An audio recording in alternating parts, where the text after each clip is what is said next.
All right, everybody, welcome back to Frosty Faustings XII here at the Western North Shore Hotel just outside of Chicago for Mortal Kombat 11 Top 8. I am, of course, your pretty boy Jackal.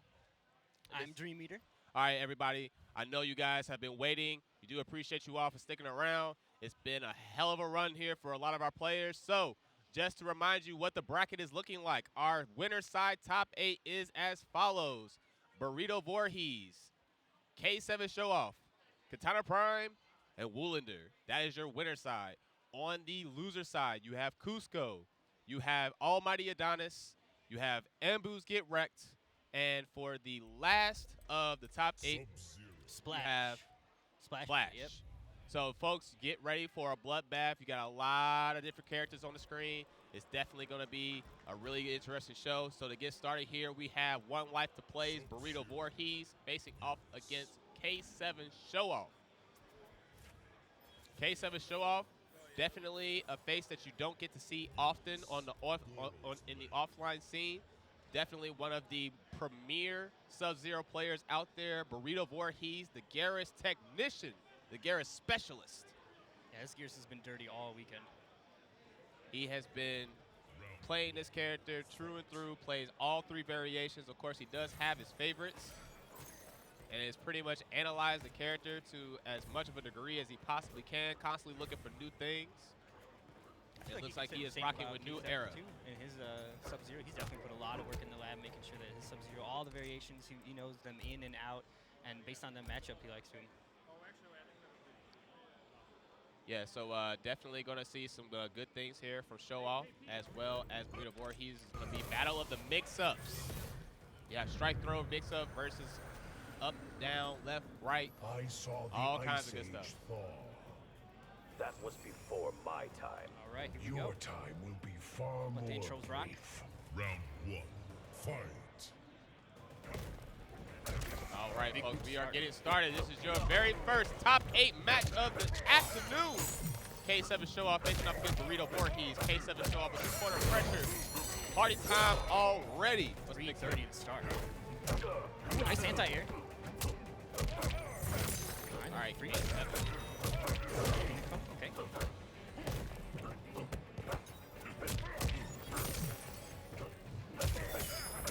right, take it round 2. That was quick.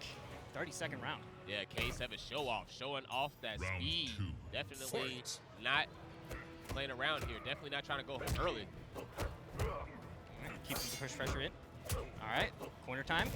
Ooh, Jack's away from that down 4. Here we go. And there's a breakaway on the board. Is he going to spend it? Nope, he's going to hold the damage instead. Nice, collapse that rib cage. Here we go. Oh, yeah.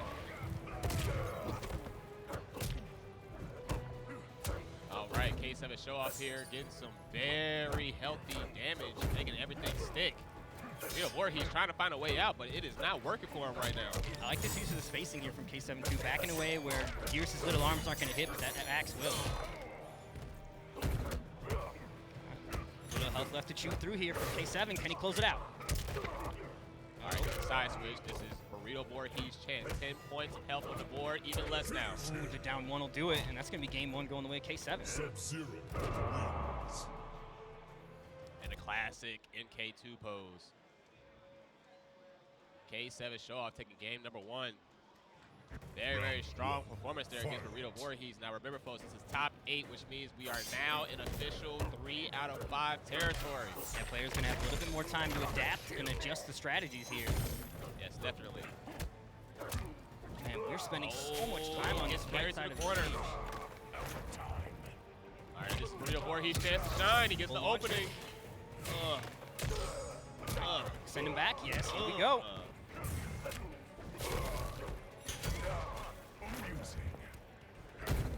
Oh, him on the counter poke. Oh, wow, nice. God, that was so Stepping back. nasty.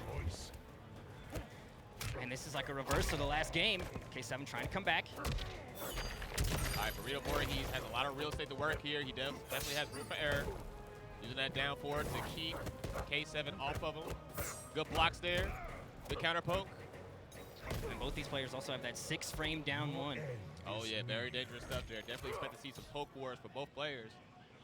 Round 2. Short range with the speed, very important.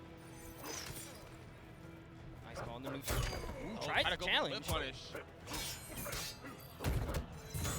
Oh, there we go. That is not good for show off there. Here comes the setup. Oh my goodness! Like I said, Burrito Voorhees And the crushing blow. Wow. And we are Big spending this stuff whole on. time in the corner here. We haven't gone to the left corner once. Burrito Voorhees making short work of K7 here. Gets Again. another pit grab. The damage is stacking. Step back. Okay, he's out. Burrito Voorhees in full control this round. He's got a huge life lead right now. And a nice conversion there. One more hit will do it here. K7's got to turn around. Oh, man. Finish him. That was so sick. Burrito on the board, tying it up 1-1 here. First game in top 8. And this is the variation that people argue is the weaker of his variations.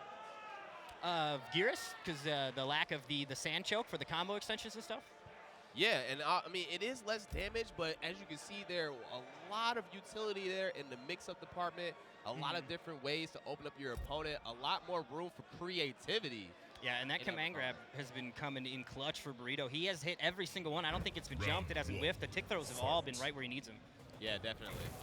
All right, we are one game apiece, folks, and Burrito Voorhees getting a lot more liberal with these command grabs. Finally visiting the left corner here. Oh, and a nice confirm there, side switch. He down two, double jump in combo. I have not seen that. Yeah, like I said, this man knows his character. Burrito Voorhees definitely one of the top tier GetRekt technicians in the field. That's that dedication paying off. All right, a little bit of back and forth here. Show-off now getting opening up his own. And a nice counter poke there. He's going to keep it grounded. Okay, there's the launcher. Oh, and that's such a tough combo. Just frame juggle, but he gets the carry to the corner. Take him home. Big boot. K7 now one hit away with that fatal blow available. Sub-Zero's massive comeback potential. Oh, I think he's got it. You hate to see it, folks. Show-off stealing around. Yep. Oh, but Burrito Voorhees trying to defend. But it's not going to be hit enough so at much that damage. last hit. Another 60 tacked on. All right, Show-off here getting on the board once again. Fight. You really can't count Sub-Zero out. His ability to convert that fatal blow to massive damage, always a threat. All right, Burrito Voorhees fighting back. Trying to use that low sand trap. However, the crushing blow conditions are different in this variation. And the infinite warden variation where you only have to whip the low sand trap twice. In this version where he uses the hammer, you actually have to hit the opponent while they are stand blocking. So akin to Cabal's crushing blow at the low hook grab where you have to catch the opponent stand blocking. See if he can catch him, open him up. Nope, good defense here from K7. Oh, and a great flawless block and reacted with the up two, made sure he got it. Yeah, he's going to put the fear in his heart of doing that again. And a huge chunk of damage just from the reversal alone, all the way into the corner. That looked like an input error. Block on a low rock. Burrito Voorhees here, trying to get some real estate for himself. Is he going to be able to get the convert? Yep, that's going to be in K7's favor here. Fatal blow now available for Gears. The overhead, I think he should be able to close this out without giving him a chance. And that's game 3 going the way of K7. Sub-Zero takes another. All right, folks, we are, again, 3 out of 5 territories. So K7 needs to win one more to take this set and move on the winner's side. Burrito Voorhees staying composed. And that instant rematch as well. We're going right back into it. Command grab, carry him to the corner. I feel like these fights have spent almost no time in the mid-screen. Neither one of these characters want to be there.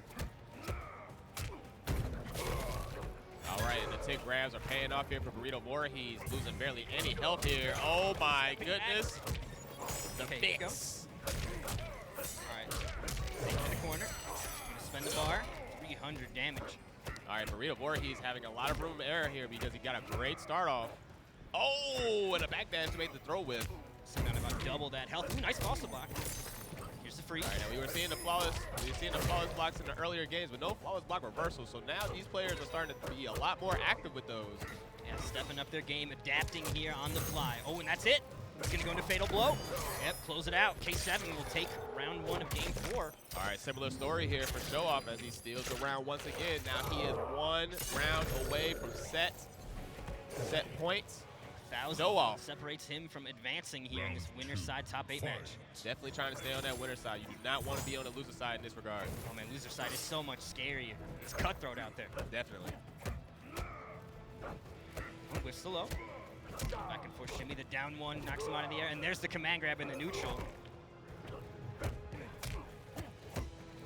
All right, some back and forth from these players here. Oh, gets caught pushing buttons. This is not good. 2. Oh, in the setup. Oh, where you going? Ow! Uh-oh. I've seen that before. That's And it's party time for Burrito Voorhees. One more clean combo will do it. Command grab. One hit away. And it's adding up. What's K7 gonna do? Down 4. He doesn't have that fatal blow either. He's gonna have to do this the old-fashioned way. Never mind. All right, final round here. Burrito staying in it. Burrito Voorhees feeling that corner pressure. Definitely feeling the mix-ups, taking advantage of that. Man, it seems like a risky thing to just throw those ice balls, but he wins the trade, so. Okay, here we go. He's gonna go for the crushing blow. Yep, collapse the rib cage, send him to the corner. All right, K7 show off, making a good call there, using that crushing blow, trying to make as much damage stick as he possibly can. All right, his final round, spend the resources. For the Lin Kuei.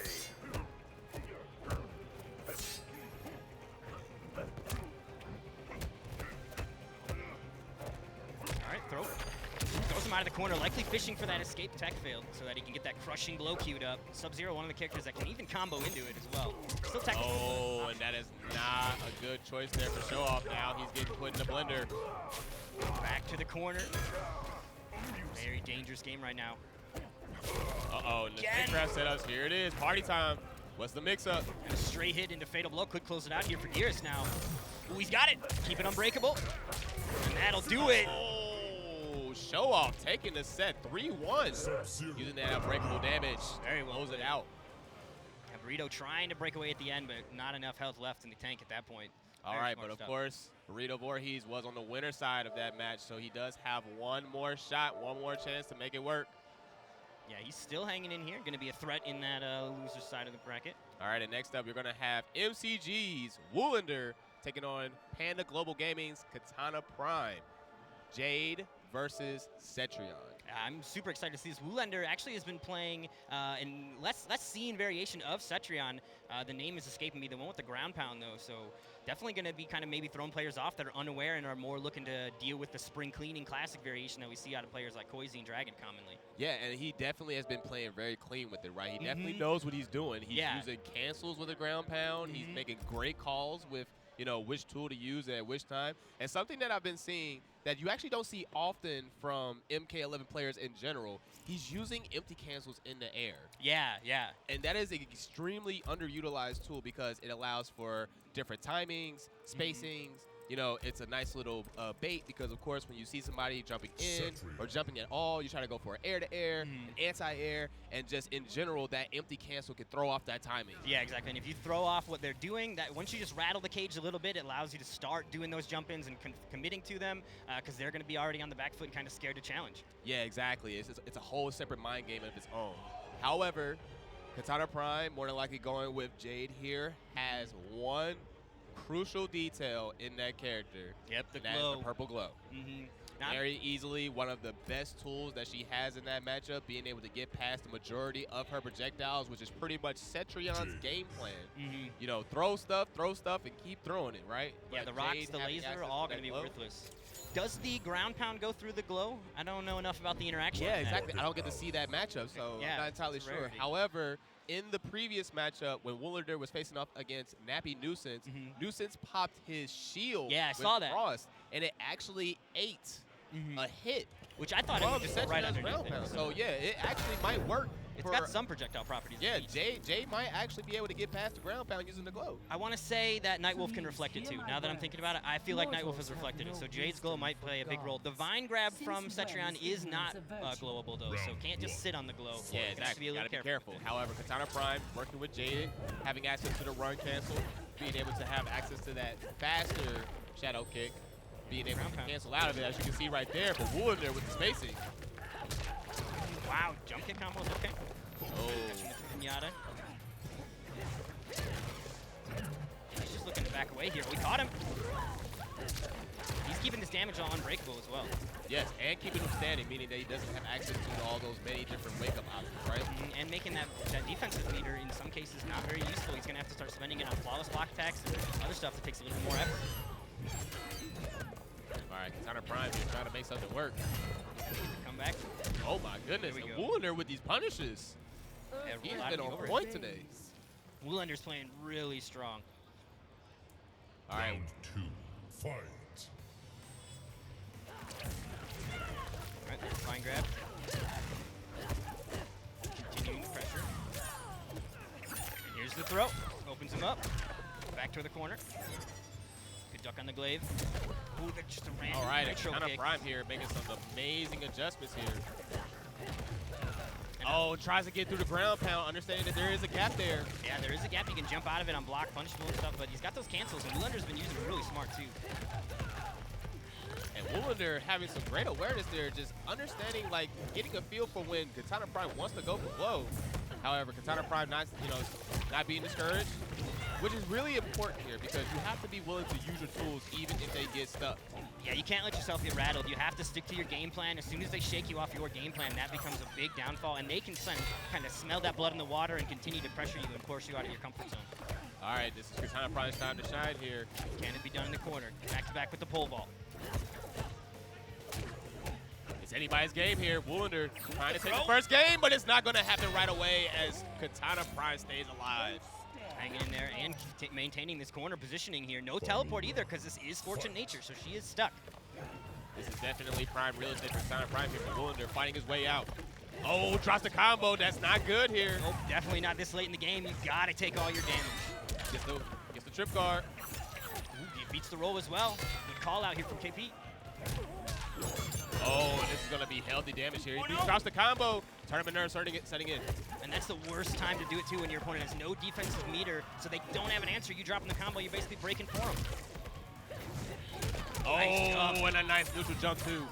That was good. Continues the pressure after them. There's the nitro kick, and KP in control right now. And a nice conversion. Kitana Prime with the first game. Bringing it back. And a fatal blow early.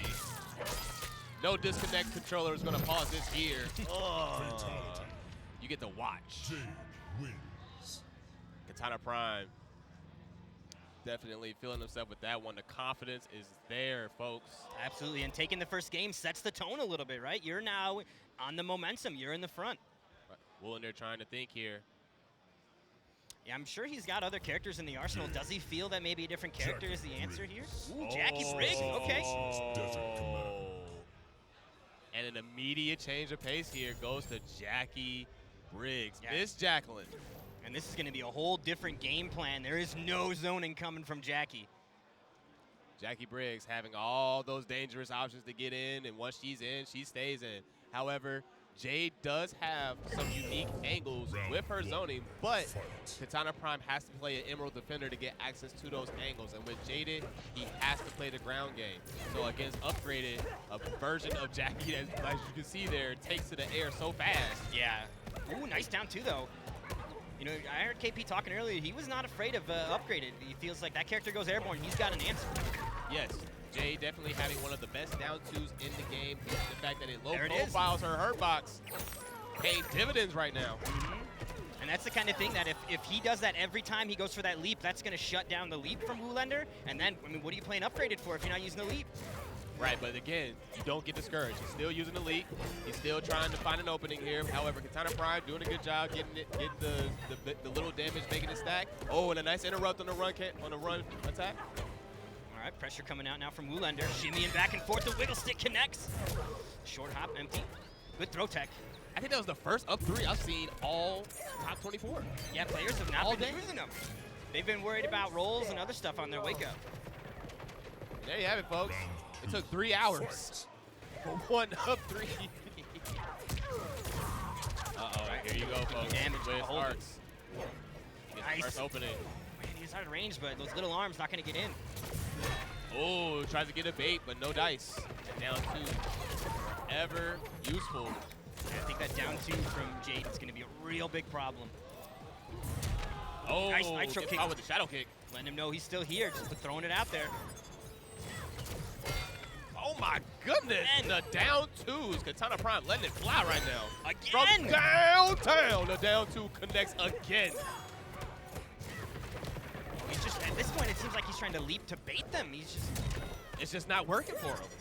However, WillEndure still in this. He's still got enough Far to off. kill almost. Fatal blow, let it rip. There it is! Oh, nice call there. And that'll put him on the board here, staying alive. All right, but WillEndure's going to now have to do this the old-fashioned way. So if he gets caught with those down two like he has been, it might not be a good game for him at that point. I mean, if it all goes according to plan, he won't even be in fatal blow range again, so spend it. All right, WillEndure trying to approach, but Katana Prime popping him out of the air almost every time. Katana Prime down to City. We need an uppercut counter on this set right now.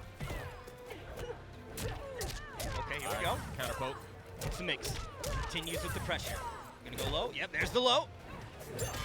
Oh my Wiggle goodness, stick. Katana Prime on fire right now. Oh my goodness. What a call out. And that's gonna do some mental damage maybe even. The parry at the end, unnecessary, but it's gonna close it out.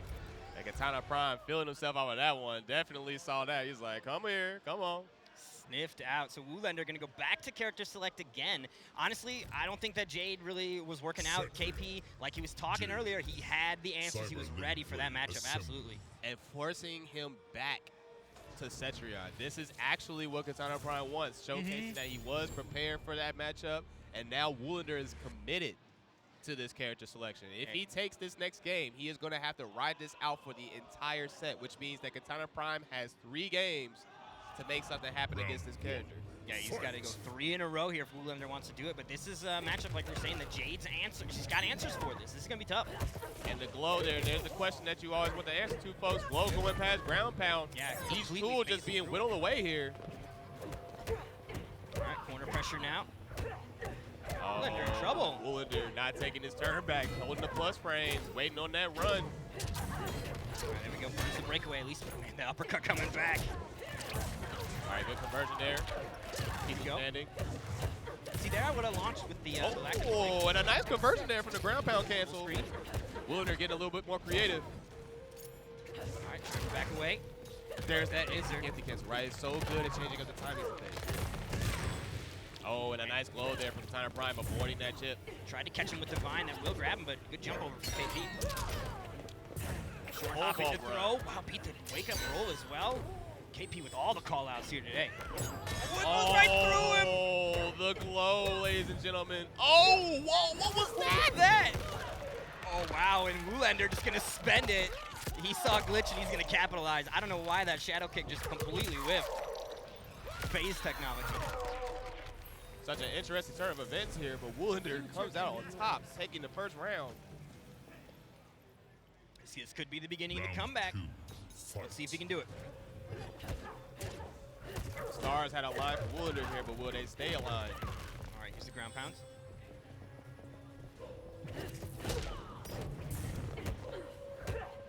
All right, pressure. Oh my goodness. Is he ducking Paulo, that? I don't know what's explain happening. yourself. They better be watching. Get in that lab and fix it. You better tell us something right now. All right, there's And the Katana Prime here, possibly rattled from that, seeing that the jaded kick not working as intended. And I like that the glow also completely nullifies the mix-up because he can't go for the ground pound, so he's got to go for the overhead or something. Yeah, but this time WillEndure is taking advantage of the momentum, understanding that those issues. Ooh, the cancel. Again with the cancel. And there's the throw. I think this will kill. Yep, that'll do it. KP immediate character select. And the confidence switch. Seeing those whiffs definitely struck a nerve with him. You know, he's definitely going to character select, trying to figure something out. He's laughing it off, you know. Yeah, that was it's Coliseum Beast. that was not, it's not what you want, but hey, it's the game. right. What you're playing. It's twice in the same fight too that KP's shadow kick just completely phased through Cetrion. That was weird.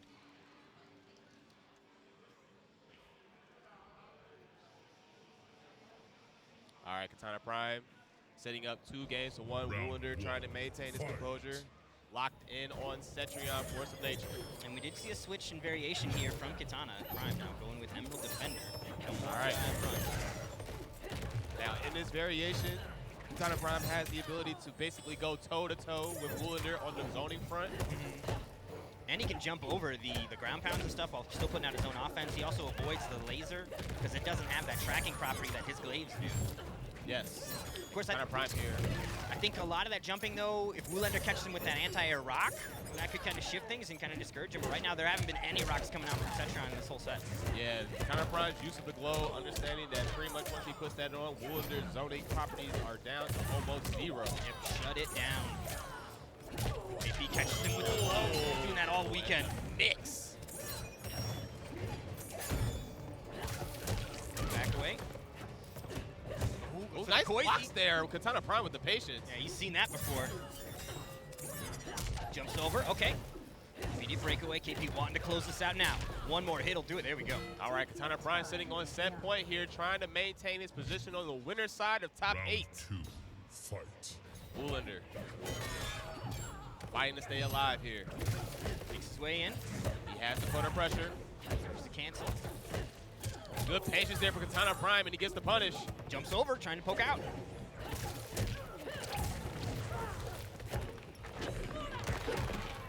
Go. Back toward the corner here. WillEndure wants this corner lockdown. Do not give her space to run. All right, WillEndure's got to make something happen here. Cetrion not really a mix-up heavy character, just strong buttons and strong frames. All right, here we go. More corner pressure. Oh! Jumps Tries out. to go for the wild down 2, but no dice. Nice roll. All right, Cetrion gets the jump kick. Drops the combo, though. Still going to get the redemption at the end there. Good throw tech. All right, WillEndure working on getting around himself here, but Kitana Prime staying vigilant. It's anybody's game here at this point. All right, back and forth. And the rock. Oh my goodness! And the purple glow ran out just in time for WillEndure to steal that. What a WillEndure timing stays call alive. out. That was so good with that timing. Yeah, but now it's gone, so WillEndure's gonna have to be careful here. All right, glow back up. Any crushing blows left. Trying to get in there. Did that hit again off the globe fading out? Kitana Prime here staying on top of WillEndure. Drill next. Anti-air. There's the breakaway. You gotta stay solid. Ooh, okay. We're gonna go with the secret low string. And a nice pause block there for WillEndure. Reducing that chip damage as much as he can. Oh, Nice trying to out, go okay. for the hard read there with the air boulder. Oh my goodness, the down 2 finds his mark. And Escape that is failed not as well. good. He now has the crushing blow on deck, so WillEndure's gonna have to stay careful. Oh, and a fatal blow, but that is not gonna kill. Nope, it's gonna even out these life bars a little bit. I think KP's still gonna have the lead here, but definitely gonna be in a position where WillEndure could close it out with the right setup. Or the All right right, now combo. remember, Kitana Prime having access to the throw crushing blow. Beats the glow with that. All right. Vine grab will catch him. Oh, and he gets the vine. I think he's got it. Is he gonna be able to close out? Nope. He can spend the meter. There we go. and he gets Following him. caught. Kitana Prime going back to the character select screen. Yeah, WillEndure tying it up here. Now this is the danger zone. This is where you want to start to pay attention, because now the confidence is shifting. Again, Kitana Prime coming out of the gates hot, easily stuffing out WillEndure with the first 2 games. He stuffed out the Cetrion pick. He stuffed out the Jackie pick. WillEndure going back to Cetrion now is making it work and is now slowly clawing his way back, and now his confidence is rising up. Yeah, it's a complete shift. There's something about when you go from up to 2-0 to back to 2-2, the confidence, the momentum starts to be in your opponent's favor. So let's And you give can see in the WillEndure coming stance, onto just it. look at him. He's just waiting. He's hungry. He's heated. He wants this. The predator Hungry. awaits. Black Market Alley. All right, Kitana Prime opting to go with Kitana here. All right. An interesting pick for sure. No longer having access, no longer having the ability to pretty much negate Cetrion's projectiles. However, Round 1, having the straightforward air projectile does still keep Cetrion contained in that regard, not being able to use the Hell's Wrath, and also not being able to use the vines that much. You can see there, WillEndure having a bit of a time trying to approach. I like the switch too from KP because it's, he was getting used to the Jade stuff. In fact, he was getting used to the timing on the glow even. WillEndure was making some big plays, so now completely flipped the script on him. All that stuff he learned, it's gone. You're gonna have to rewrite it. And Ooh, nice good jump out. jump there on the gap.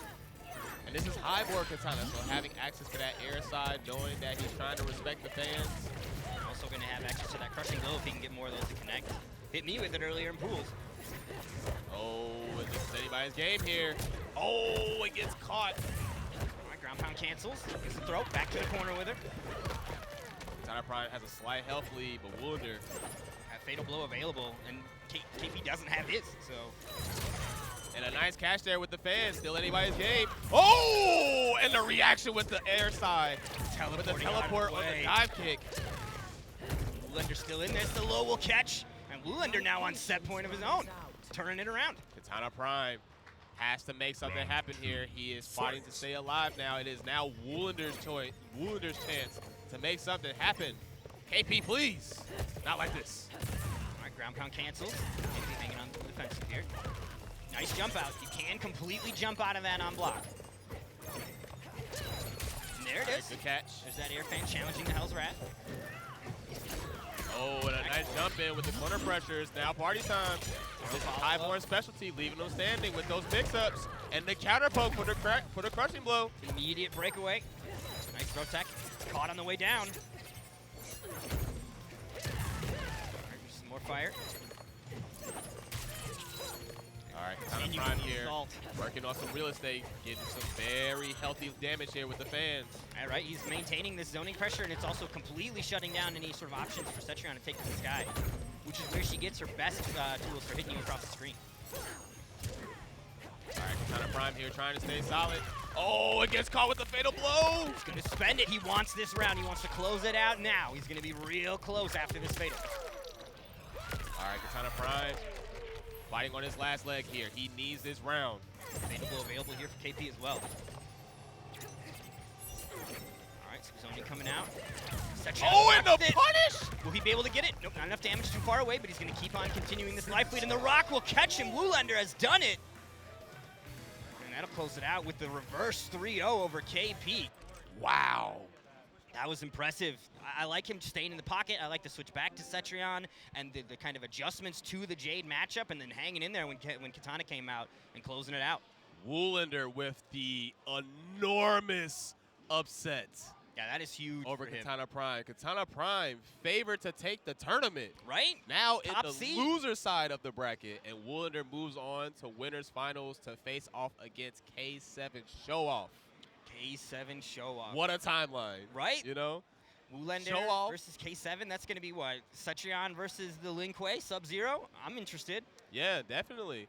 And here you have it, folks. You have the bracket right in front of you on the top 8 winner side. K7 Show Off and WillEndure advancing to winners finals, sending Kitana Prime and Burrito Voorhees to losers, where Splash, GetRekt, Cusco, and AlmightyAdonis face off to move forward on those sides of the bracket. So definitely stay tuned, folks.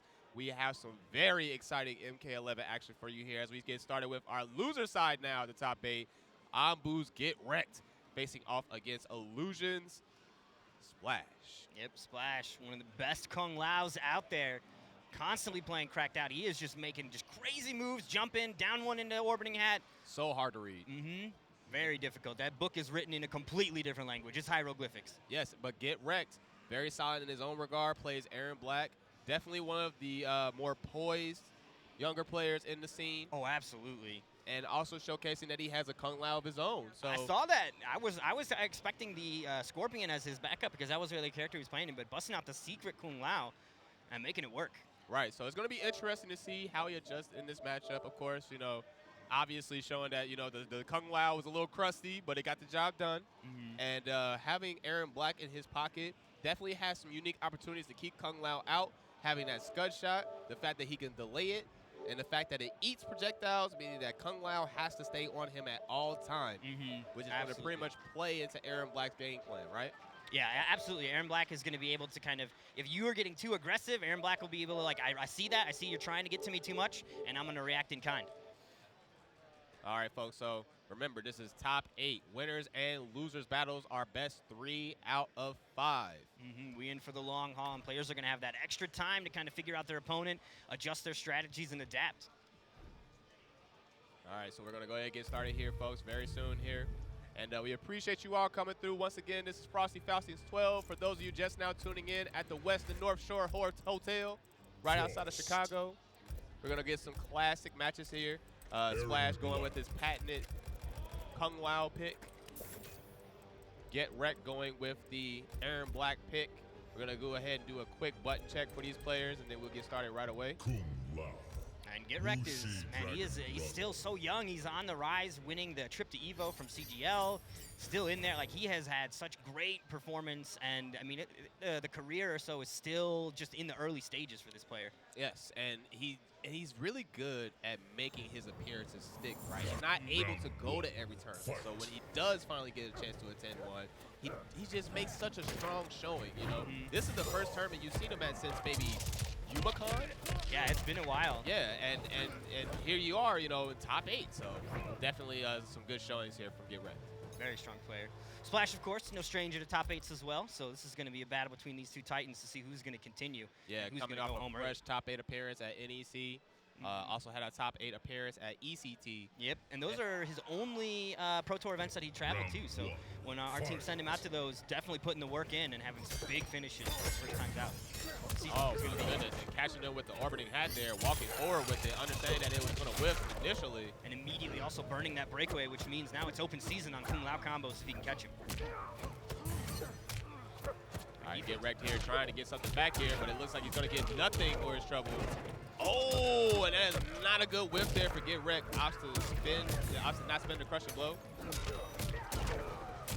I think a big thing here is going to be kind of, can he catch on to Splash's game plan? Is he going to be ready for the down one orbiting hats and all the kind of random wild stuff that Splash is going to go for here in this matchup? Yeah, Lotus Fist definitely notorious for taking counter poke situations and turning them against you. The turn having that orbiting hat, yes. Good defense here from GetRekt though, making sure to maintain that block and let the orbiting hat bounce off of him. Which I think is very important too, because part of the issue, you could say, with Lotus Fist is that he does spend that defensive resource on his offense. So if you can kind of get in those windows where that defensive bar is gone, you're going to get all your damage, no fear for breakaway. All right, GetRekt here getting started with a combo of his own, trying to even up the health. Couldn't put the acid down since it was already out. And this is looking like a combo that may kill. Yep. Oh, but he drops it. Splash is going to close this out, jumps the fatal. Okay, there we go. Splash will take game 1 here. Kung Lao wins. This aggression from Splash is going to be something that GetRekt is going to need to kind of adapt to, find his openings, and then capitalize where it's available. Yeah, GetRekt definitely was getting some real estate for himself, but of course, Splash, always the aggressor, always on the move, constantly pushing buttons in your face, constantly going for a mix-up, and having that Lotus Fist pressure definitely working out in his favor. Nice back grab, definitely getting started early. All right, here, pressure now from GetRekt, jumps the hat. Back jumping here. There's the orbiting hat. Oh, Caught him! gets caught pushing buttons here, gets hit with the 4-4. There's immediate breakaway. So now it's time for Kung Lao to go in, get that damage while you can. Oh, and a nice down 2 there to interrupt the core 1-3. All right, throw escape failed as well, which means that crushing blow is going to be queued up here for Lao. Yes, and Kung Lao becomes such a more dangerous character once that crushing blow is activated. There you go, 300 for your troubles. 310. Chiropractor coming through. Oh, that is not good. Man, it's throw city right now. Crushing blow or no crushing blow, you are eating this throw, sir. Kung Lao's throw strike game is so great too. Fight. It's a real oppressive force when he comes in with those the forward 1 and the Oh, and weird stuff happening all top 8 here. Moves are just going all over the place. All right, corner carry. Oh, Nice from gut. downtown with the down 2. GetRekt knew it was coming, sniffed it out. Good throw tech. Pressure. Ooh, he just let it rip with that spin. That's that crazy stuff that Splash does though. Who does that? And a nice 350 for it too. All right, throws him out of the corner here. Gonna give him some space to work with here. All right, GetRekt there to get something started here. Tries to shoot him out of his way. Big 1-4, amplify, gets blocked. Gonna block it into a short hop. Oh, jumps over the sand though. GetRekt trying to fight his way out of the corner. He doesn't have much help to play with here. Oh, and that'll do it. Splash gonna take game 2 as well with the brutal. Brutality. Clearly, I think that might be the first one we've seen. Kung Is the Lao brutality. wins. Yeah. It's a bit of a rarity. That should tell you guys, right? We should have all the brutalities unlocked Yes, for please. tournament mode, right? Right? If you want all brutalities unlocked for tournament mode, put a 1 in the chat. Let them know that we want to be able to make these matches hype through We and through, need finish. NRS to finish. see this. If you want all brutalities unlocked for tournament mode, put a 1 in the chat. Spam it. Do your thing, chat. Help us out here. Round 1. Fight. That would make tournaments so much more hype, too, for people to be able to clutch it out with those big, brutal finishes, ripping people in half. Let the carnage flow. All right, Splash working on a 3-0 victory to take his way further in the top 8 bracket. He wants this. See if GetRekt can channel his WillEndure here and get the reverse 3-0. No victory is guaranteed. Oh, and a nice conversion there with the 4-1. And immediately break out of it. Splash picking away at GetRekt right now. Definitely trying to capitalize on a bit of the rattled nature of him right now. All right, ooh, catches him. And this is going to be full combo, no breakaway to stop it, but he drops it, gives him the breakaway for free. All right, Splash definitely working on this round here, trying to get on set point. Just jumping in over and over again. No challenge, though, from Anbu, so those jump-ins are just going to keep happening. Fatal blows it ready. Is he going to spend it? Nope.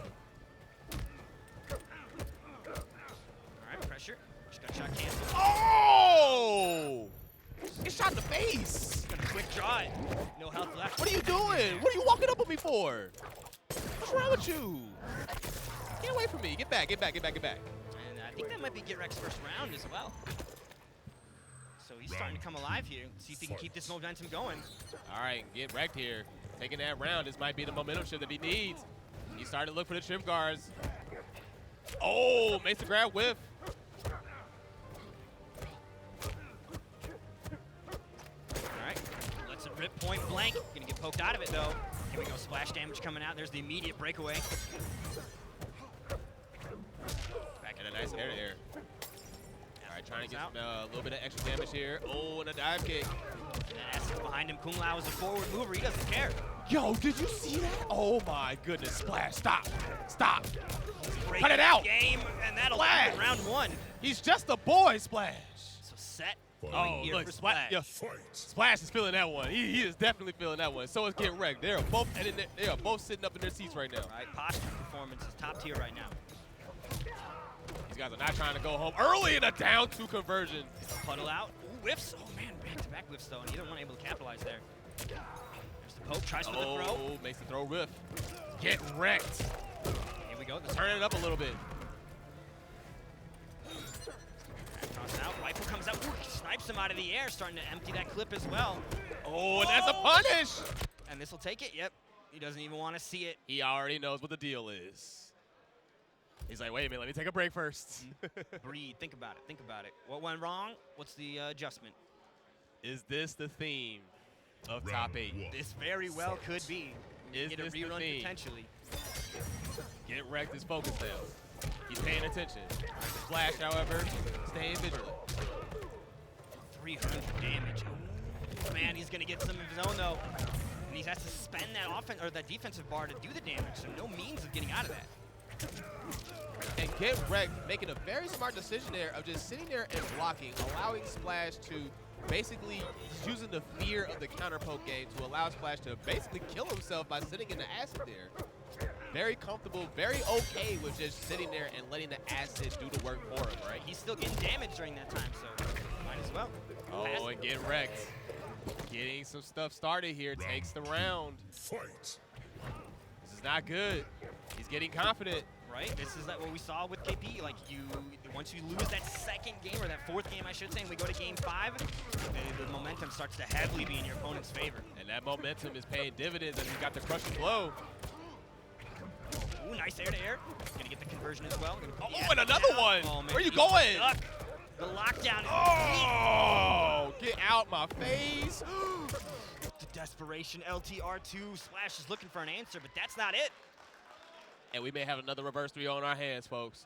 It is definitely a possibility here, and GetRekt smells that blood in the water. He is definitely going to be going for the throat here in our final game. Fix your glasses, fix your face, do whatever you need to do, man. The set is real now. And there are It is no not- further opportunities. No free wins here in top 8. No bus ass. You're going to have to work for it. We got Stabs coming up, giving a little advice. GetRekt. Shelling out that damage. The reads, the conversions, everything just working out for him in regards to that, right? So now he's got some decisions to make, and now he's got some fresh duds to do it with too. You see he's got the mask. Ooh, the bandit is in the house. Oh yeah. No identifying this guy. GetRekt. Definitely trying to make a way here. Backing away. Ooh, ducks the rifle. GetRekt gonna empty 5 shots already, but that's not that bad because he starts to get closer and closer to that crushing blow. It's a good thing. And escape failed off the bat, off the first throw. That is not good there for GetRekt. That means that crushing blow is now immediately available. That spinal adjustment could be coming. All right, GetRekt trying to get some real estate for himself. Here we go. However, Splash did to confirm. Damage. Breakaway now available. He's not going to spend it though. Damage has already been done. Jumps in, puts himself in the corner. We're going to switch it up though. Back and forth, big down 2. I think one of the interesting things here is Kung Lao wants you in the corner, and Aaron Black is not really a corner damage character. So, and particularly if you're playing somebody that wants you in the corner, so I think that GetRekt is going to feel much more comfortable keeping this mid-screen. Yeah, definitely. You know, he wants to get that spacing so he can start throwing out more of his resources, the rifle, the acid, all of that stuff, the scud shot. However, Splash doing a great job there, staying in the space. Jump threes galore. Has to puddle out. He's going to sit there and hold a little bit of that damage. And the rifle coming out again. 1 shot left here. That will give him access to that crushing blow once he is out of ammo for the rifle. No punish on the whip dive kick, on the whip spin.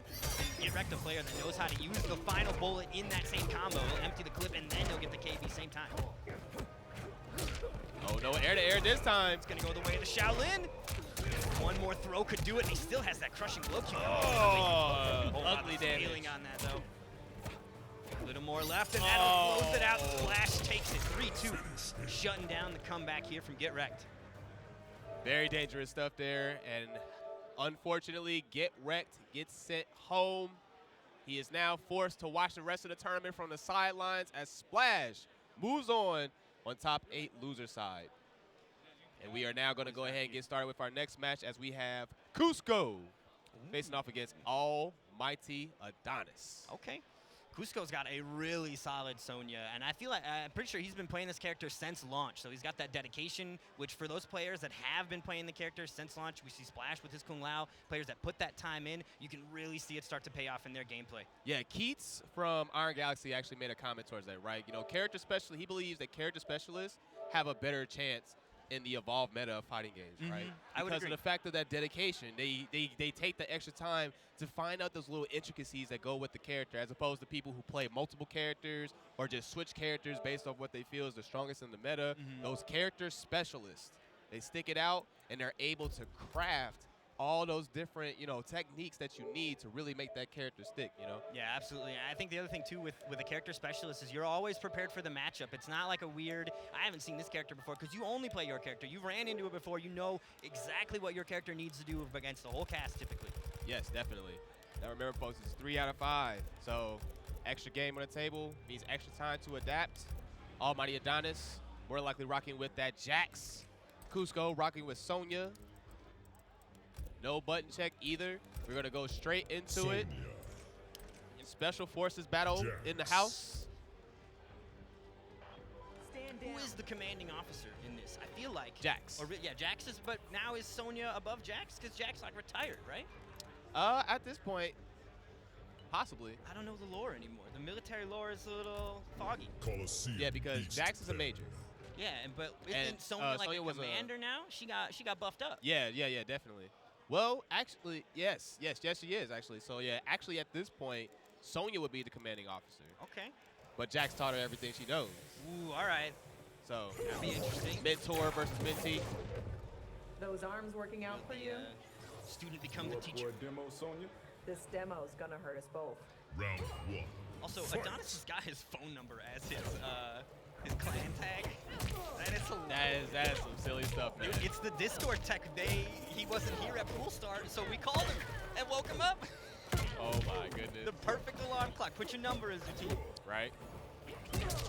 Oh, gets caught there. All right, let's go keep the pressure up. This is battle of the mix-ups here. Both of these characters, very rush down heavy. Oh, gets hit with the mid. Ooh, nice anti-air. AlmightyAdonis getting the pressure started here. Arms already heated up a little bit, but no dice on the throw. Command grab. Nice counter poke. Got your grab for the side switch. Corner, restand. Here we go. What's the pressure? Tries to interrupt the dash. And he saved that crushing blow as well. Oh my goodness, gets sniped. Cusco with the trip guard. Nice stuff there. Hitting him out of there. Actually, that was an anti-air. He didn't even hit the ground. He didn't even land. He didn't even land yet. Round Crazy 2. stuff. Great Fight. use of the fatal blow there from Cusco. Absolutely, and if it goes according to plan, he's not going to be in fatal blow range again, so spend it there and just go ahead and shut it down for the next round if you can. All right, here's the throw. Whiffs the knee. Actually trying to get something started, but Cusco consistently challenging it and getting it to work. There's the mid. Think about Jax, you cannot count him out. The momentum, the heated hands, even if Cusco starts to take a big life lead, Jax is just a few steps away from turning it around. Out of the way of the drone. All right, AlmightyAdonis switching up the pacing here. Opted to use the fatal blow here. Everybody's favorite move. 11 frames of juicy goodness. And what's the mix-up here? Oh, okay, just gonna roll out. Oh Kill, yep. my goodness. I don't think he needed to spend the KB. But He just wanted to make sure tournament nerves are now a thing, so he wants to make sure he guarantees the kill. Understandable. Fight. All right, good blocks. Jumps away.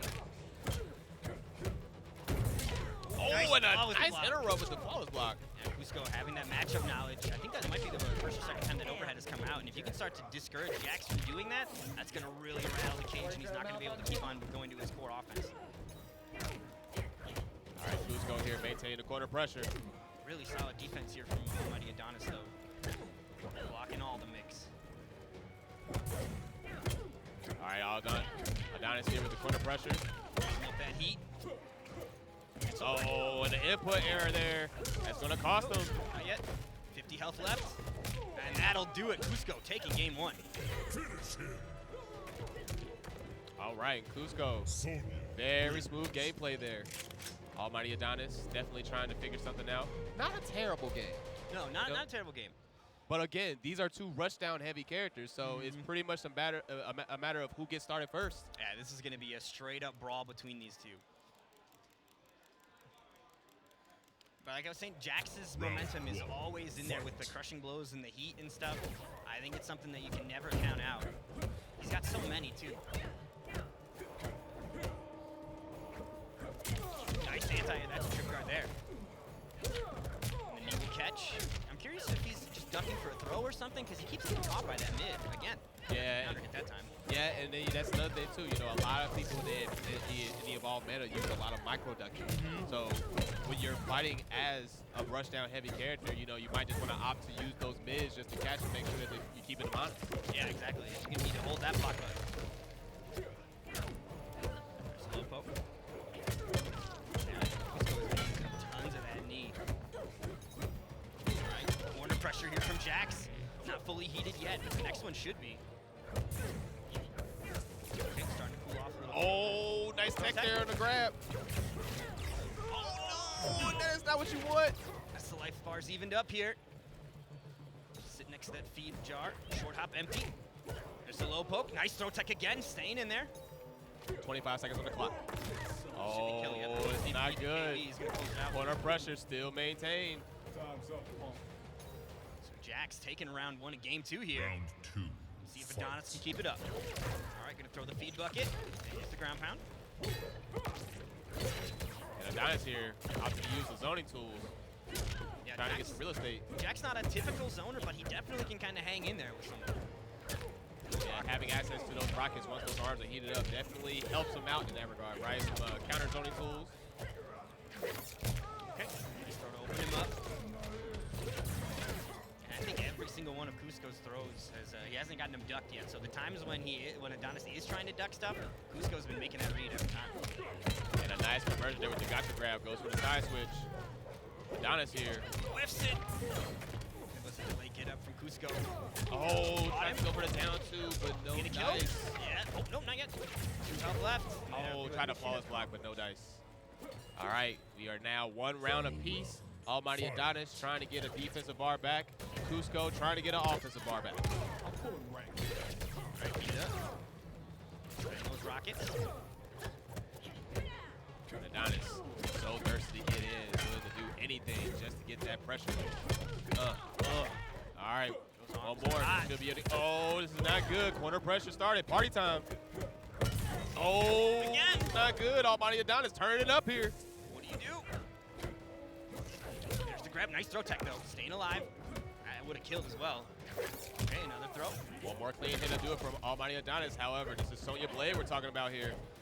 Oh, that's not good. Out. End of the line. Cancel. Gets the throw. Nice throw tech, though. Hands off me. Look at that movement from Cusco. Just so clean. Block, though. That'll do it. AlmightyAdonis gets on the board. I like that patience, weathering the storm. The onslaught from Cusco was getting a little hot, but able to hang in there and stay and find his moment, and that'll be game 2 going the way of Jax. Yeah, pretty much the theme of the whole set, right? Whoever gets started first. First game, Cusco got his offense going, maintained the corner positioning with Sonya. Second game, AlmightyAdonis doing the same. But you notice that these guys are not afraid to back up a little bit, you know, just kind of get that space, give them a little real estate, not really trying to go in all the time, you know, just try to give some time to think of the next move. Right, and feel your opponent out, see what they're going to do in those situations too. Exactly. See if you can find some patterns that you can latch onto, start to exploit. Nice trip guard again, Cusco with that immaculate spacing here. Don't catch him here. Continuing this offense. Nice jumps to low with that. You're getting shit. Caught him with the knee. Went for the uppercut. He's going to get punished for his trouble here. Cusco's going to be real close to taking round 1 in game 2. Nice flawless block. All right, AlmightyAdonis doing it the old-fashioned way, trying to walk him down, but gets punished for the down dash punch. No discipline. That dash punch is unsafe without the amplify. Round 2. Fight. All right, Cusco continuing to back away a little bit. Doesn't want to overcommit. Ooh, nice duck underneath that second hit of that down 1-2 string, and there we go. Big damage incoming here. Oh, he was going for 2 of them. That was going to hurt. Absolutely. All right. Nice blocks here. All right, AlmightyAdonis trying to get something started here with the staggers. Blocks the sweep as well. Caught him with that grab. All right, now this is AlmightyAdonis' chance to shine. Good block. Still has corner positioning. All right. Throw. Target down. So you got a solid life lead here. But Jax's momentum is huge. There it is. Forward roll in the X-ray. You love to see it. What is the follow-up here? We got throws. We got strings with heated KBs. We got rockets. What are we going to do? Oh, get caught out in the air. You got to break away. You have to. Yeah, that was going to close it out. Oh, my God. Speaking of another KB. Oh, that was so terrifying. Those arms are heated. Anything can just close out your life bar. AlmightyAdonis clutching it out with the forward throw, and he gets the conversion on the jump 3. Crushing blow for 370. This isn't good. Cusco now working on a deficit here. Wants to keep this momentum. Looking to reset it. Let's go. And another up 3. Back 2, good block. Patience from Cusco just sitting there. And there's the roll out of the corner. Jack's gonna hunt it down though. Back to the corner with it. He ain't out of here yet. Oh, and a nice air-to-air for Cusco. Follows back in kind of. He's got an answer of his own, and that should kill. And AlmightyAdonis Wow. up 2-1, working on an upset here. That was really strong. I really like what I'm seeing from this Jack. All right, so AlmightyAdonis staying composed there. My man is not moving a muscle. Unfazed. Jax. All right, Cusco Sonya. opting to ride it out with Sonya. Sticking it out with Ringmaster, just taking a break. Taking some water, taking a quick drink. Stand down. Stay hydrated out there, folks. Process the situation. What happened? What went wrong? Where do you need to make the adjustment so it doesn't happen again? Exactly. All right, Cusco working, fighting for the Round tournament 1. life here. Adonis smelling that victory, seeing the path in front of him, and is looking to make it happen. This is for In the grasp of losers. Metal Arms here. He can grab it. Losers top 8, folks. All right. Get that overhead string, and these arms are getting hotter and hotter. 150 damage on the board. Spend some of that heat on these rockets here. And the Sony to challenge. Oh, gets dropped on with the drone. Yeah, unfortunately, Jax cannot just throw projectiles all day. He does have to build them back up. All right, Adonis trying to get something started. However, again. Cusco doing a good job of knowing that he's looking to get heated up so he can counter zone. Popping him out of that heated up. Trade. Next hit could close it out for either player here. Oh, lets it rip. Oh, no dice in that. That was a big move to just try No to just discipline. hang in there and go for that breakaway. Because now he's going to be going into the next round. No defensive options available. That is tough. Yes. And a nice counter poke there, AlmightyAdonis. Now working to get that corner positioning back. The dash grab is going to do it. Here it is. He's got the corner. Overhead connects. And there's the nice throw tech here. Those arms are getting real heated as well. Oh, whiffs. That is safe on whiff, though, actually. Yes, -6. Oh, nice mix up there into the Too far. Oh, too far for the cancel. He was going for big damage there. This time he's going to be closer. Oh, no, he doesn't go for the cancel this time. Fatal blow is now back in play for AlmightyAdonis, but he's going to get some damage first. That lower Oh, the command grab. If he gets the KB, I think this will kill maybe. Oh, No, it didn't happen. oh, but he doesn't need it. Nope. Rockets are available as well. Ducks underneath the second hit. All right, Cusco hanging in there. 7 Mighty's health left. game. Jumps low. Oh, Boot on the way down. 3. And that means Adonis now on set Final point. round. Fatal blow still available. And Jax's Fatal Blow, one of the scariest. So fast, and what it gives him, and it's not just the damage it gives him. The full heat is also extremely scary. All right, I'm gonna take a risk here.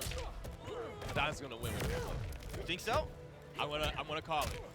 This has been a beautiful set, but Adonis, he's got the juice right now. He's getting beat on right now, but if he gets this next hit, oh wait a minute, Cusco. Will he even get the chance? Okay, there's the breakaway. Now that Fatal Blow's in play, this prediction might come true.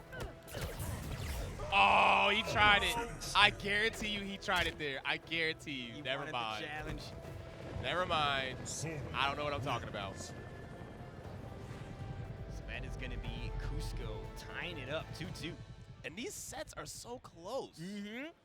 This is yet another Game 5 that we're going to. Top 8, folks. Nobody wants to go home. Everybody's fighting for their life right now. Absolutely. Round 1. And hey, I'm content to watch them fight for their lives. This is super entertaining. Definitely.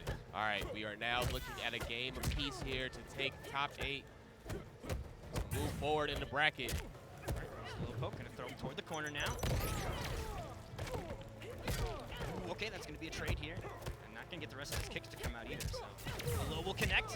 And Oh. for the combo. Cusco gets such great damage off that, almost 400 for that. Oh, and a hair to hair. That's not good. Jax challenging with the down poke. Jax still in this though. Let's follow up.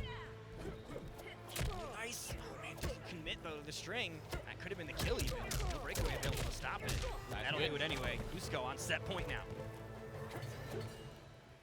Round 2. He's also got that superior Fight. positioning here. If he can keep Jax in this corner, he might be able to close it out here and now. Here's the launcher. Still no breakaway back yet either. Oh, and a nice up 3 there. Interrupts him. Spend his defensive meter on that though, so he's gonna need to make sure that he doesn't get tagged again. Tries to go for the mix up there, but gets punished. No breakaway to stop it either. It's gonna be full damage for Cusco. 336. One more combo will do. Oh my goodness, Cusco looking to take this game, set, and match. AlmightyAdonis fighting back. Right? And Cusco takes the set 3-2. Really smart plays here from Cusco. And that'll do it. Sonya is the victor. Moving on in the bracket, and Jax is gonna be going home. Yeah, very strong stuff there from AlmightyAdonis. Definitely making some things happen there. Absolutely. And we have Splash coming back up here on the loser side of the top 8. Remember, folks, we are powering all the way through here, so we appreciate you all coming out. All right, folks, so we are going to have some words from our sponsors. Absolutely. See what cool goodies they got for you guys. All right, folks. So for those of you that are looking to keep warm this winter season, be sure to check out the Accelerate Gaming merch site. That is www.axlmerch.com, where you can use the code FROSTY to get 10% off. Grab some Axle Heat to keep you warm. All right, and then we also got Super TSB. Check out Super TSB in their new venue in New York. They got all your favorite anime titles. They got Grand Blue, BB Tag, Guilty Gear Rev 2, Eunice, Central Fiction, and Melty Blood. And pre-registration looks like it ends at the end of February at smashgg.gg/super-tsb. Make sure you guys get signed up for that. March 6th and 7th. All right, folks, and be sure to check out Blaze Blue Cross Tag Battle, the new version 2.0, now available. The game available on PS4, Steam, and Nintendo Switch. Be sure to check that out. And then we got Game Changers as well. Be sure to check out their arcades, folks. And also be sure to check out Ignite Gaming Lounge's FGC meetup starting on February 7th. Now featured every Friday, produced by the Low Kick esports team. Be sure to check that out. And also be sure to get your fix in Tekken 7, Street Fighter 5, Soul Calibur 6, and Guilty Gear. And we also got Ready Games. Just, download, play, win cash. Play the Ready Games app on your phone, Android, or Apple. $300 prize pool. Make sure you use the code FROSTY for secret access to that. All right, folks, and be sure to check out the new hotness that is Grand Blue Fantasy Versus, coming out by a game featured made by Side Games and Arc System Works, Q1 of 2020. And we got Naptown Clutch returns for another year in Indianapolis. We got all your favorite FGC titles. We got Uniclear, MVC, Marvel 3, MVCI, my bad, Grand Blue, Third Strike, and a bunch more. Make sure you go to smash.gg/naptown-clutch-2020 to get the early bird special with a $30 venue. All right, folks, and be sure to check out Mad City's own Second City Smash, a Smash Ultimate event series where it has 3 qualifying events this year. First one starting on May 9th, so be sure to play in those for huge Smash Ultimate events at the Ignite Gaming Lounge in Skokie, Illinois. Qualify for the Second City Smash Series 2 Invitational, and each event has a $1,000 pot bonus with $300 to the top 4 ladder finishers. Registration opens February 10th, 2020. Be sure to check that out. All right, folks, we do appreciate you all coming through. We're going to go to a 2-minute break, and we will bring you some more Mortal Kombat 11 Top 8 action, so don't go anywhere. Stay tuned. We'll be right back.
And we are back, continuing the action here in Frosty Faustings XII, top 8 of Mortal Kombat 11.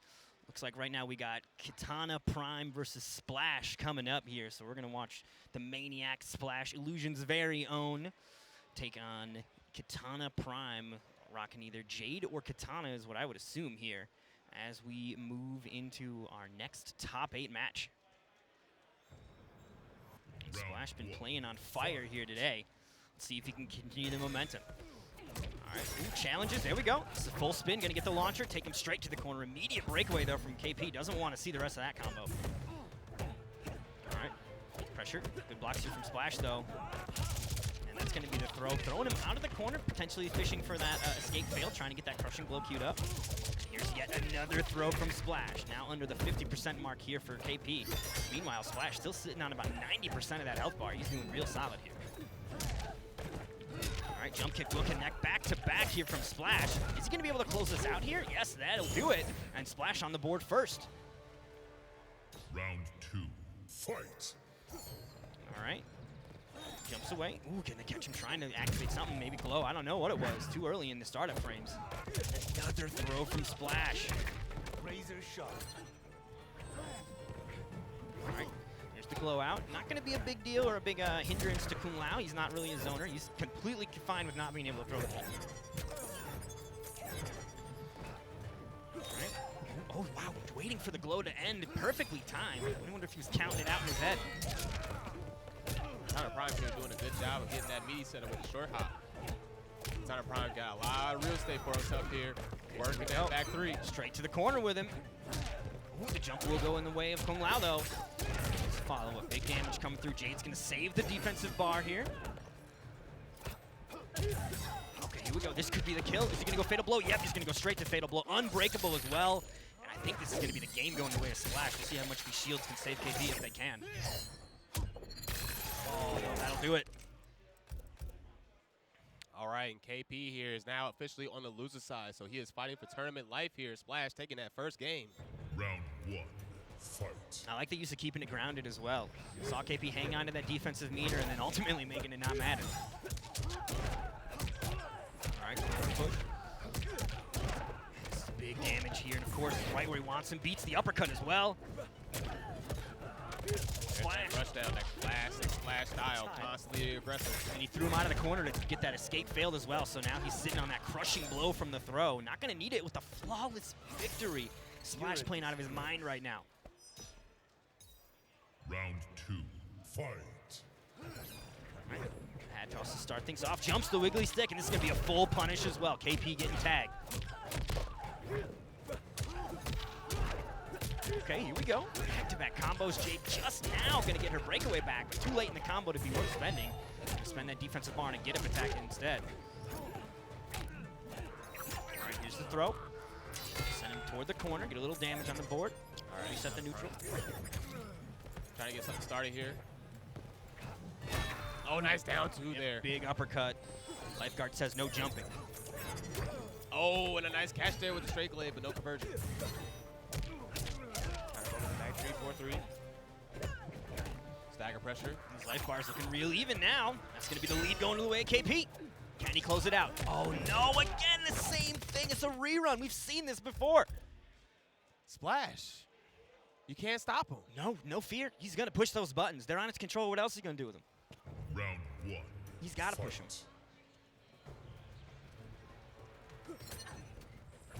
All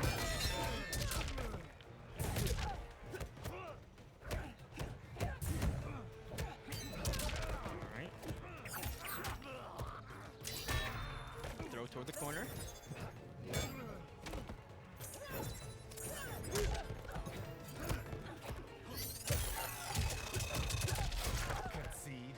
All right, Splash here trying to make something happen here. Working on a 3-0 victory for this top 8. Ooh, going for the uppercut for time, potentially looking for that breakaway. All right, nice throw. Send him toward the corner here. All right, Kitana Prime trying to make something happen. But Splash is making something happen as well. And that'll be it. The round going the way of Splash. Now set point available here. All right, Kitana Prime is going to have to shake it off here. He's got one more chance to make it happen, fighting for tournament life. Oh, gets the jump 3. Flash wants this clean 3-0. Can he get it, though? Corner pressure continues now. Big damage in the corner. 342. The uppercut will connect this time for KP, though. And now the uppercut's going the other way. Uh-oh, he's getting the mix-ups now. Kitana Prime getting that real estate. Wow, that health bar just melted away. +5.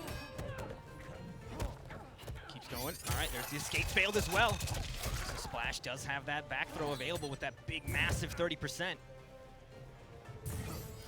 Orbiting hat is out. The glow, it's just gonna go right through her. She don't care.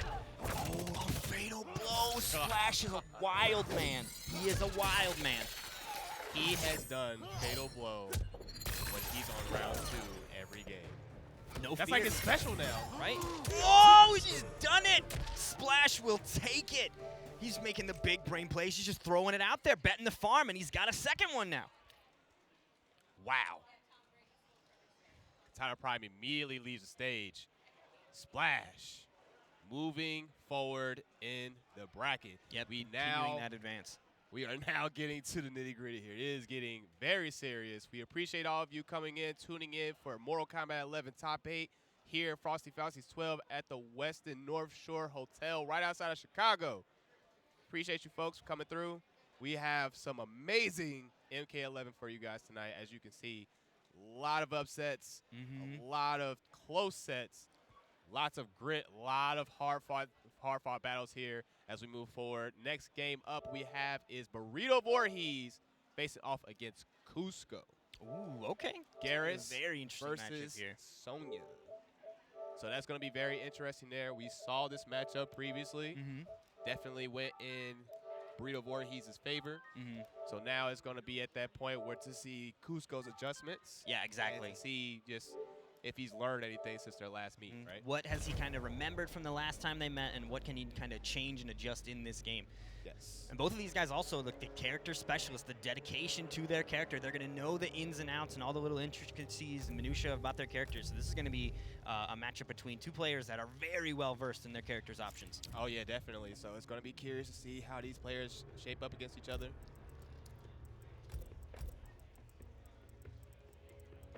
Setting these buttons here real quick. Collector. Ooh, I thought I saw Devora for a moment. Whoa, excuse me? The knock-noddins are coming out.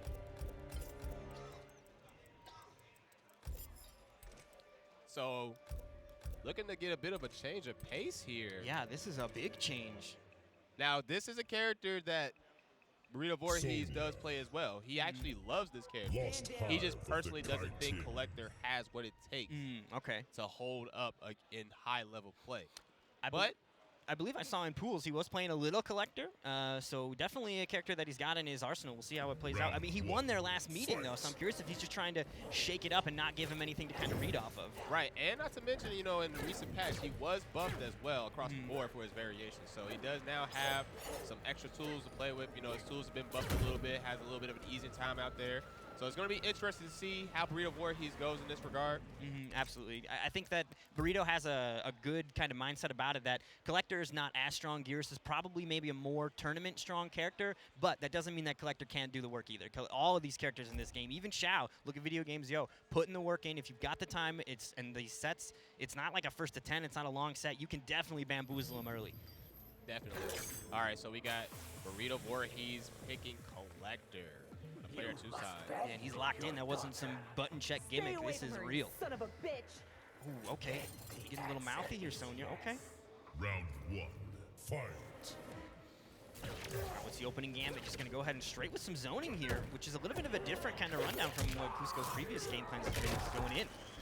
Yes, we want to be careful with that because, of course, Collector, having that bola in this variation, does have the ability to win projectile trade if he gets the bola out. Yeah, he definitely wins that. Doesn't even have to spend any meter on it either. It's fantastically in his favor. A nice pick grab there. That is a 10-frame mid command grab. Ooh, that one's a mid too? True, yes. And he's had it since pre-patch. Just like what, him, Kodal, and Terminator have the mid command grabs? There's Gears on that list too. Terminator's command grab is actually a high. Oh, I guess I'm thinking of his tackle. That's what I'm thinking. Yes, the tackle. Yeah, the tackle is definitely a mid. All right. Back and forth exchange here between these two. Ooh, good blocks though. Not gonna get they overhead? The escape failed. Collector's got crushing blows on both of his throws, and another character that can actually combo into them. They're still techable when you combo into them, but sometimes you can cash out on major damage if you want to take a risk. All right, Burrito Voorhees. Oh my goodness, the back 3 conversion? Wow. Excuse me? That's full damage for that too. Clean 316. Austin's in the house. And the beautiful thing about Collector is he dead. doesn't have the option to keep the damage unbreakable. He doesn't have to launch if he doesn't want to, so he's able to make a lot of those combos stick. Yeah, and I think that also plays then into, like, if you have that defensive bar that he's not letting you use on breakaway, it makes you want to start rolling more, and now you're going to get hit with the crushing blow from the command grab. Yeah, Burrito Voorhees making it very awkward for Cusco, using those bola cancels, using those staggers, those long-range normals, just getting on his nerves, not even looking for anything big. Just down 4, you know, a lot of real, you know, a lot of poking, a lot of back and forth play here. Very elusive. Oh, nice. Just caught slipping with the grab. This time Cusco's going to get some massive damage for that 318 on the board and some corner positioning. Caught him with the low, going to follow up. Are we going to see a breakaway? Nope, going to hang on to the beat. Okay, there we go. Might have been waiting for a different timing on it. You see those high-level players will actually break later in combos so they can catch different things on whip punish. Yeah, definitely look for the big whip on that one. All right, take him to grab. Teleports out of the corner. Catches him with that down 4. Yeah, definitely a good decision there for Burrito Voorhees. Even if he manages to lose this round, he does now have a little bit better spacing for himself as he is now officially out of the corner. But Cusco puts him back in there. Yep. Cusco also on the board here. Game 1 going to a final round. Final round. Fight. Now, I am curious if Cusco wins this. Is Burrito going to switch to gears? Is the confidence in the knockdown going to fade away? That is the question. He's got 3 games to figure it out, though. 403.35. Read it, folks. Only a bar spent as well. She's already got it back. He can do it again. Corner. Okay. Nope. Not going to go for the conversion. Thought he might be too far away. Ooh, the jump kick will connect. Going to have to burn that breakaway. Collector on life support here.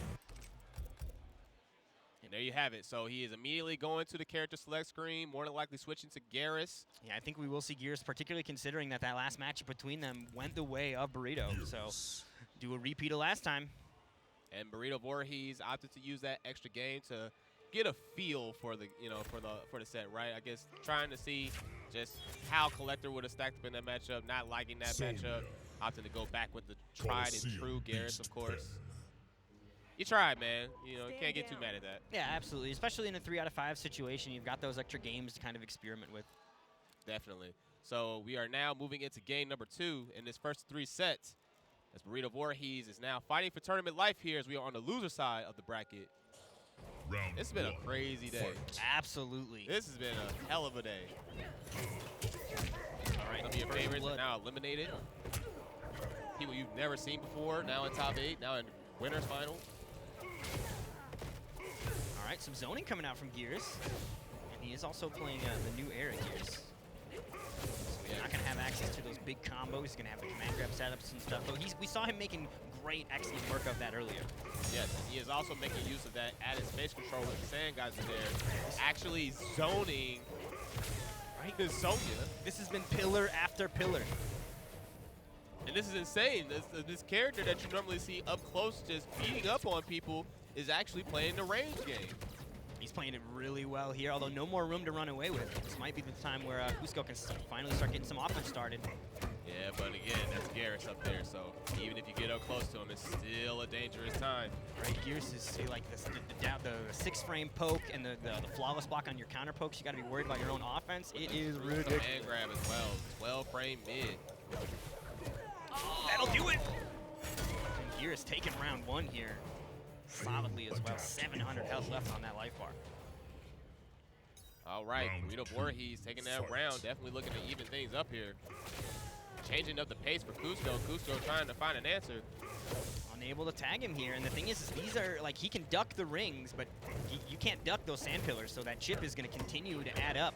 Meanwhile, Gears is going to avoid all the damage. Yeah, and that's very good awareness on Burrito Voorhees' part. Just taking his time. Still the similar game plan with Collector, and he forced the breakaway. Now it's party time. Yep. All that damage is open season now. And Gears has access to massive damage in the corner. He got it! He got it! Oh my god, he got it. Oh, this is definitely his round to take. Burrito Voorhees now working on getting the round for himself. trying to close out the game here. Only 160 health left. Meanwhile, he's still sitting on over 90% of his own health bar. He is looking in a very comfortable spot in game 2.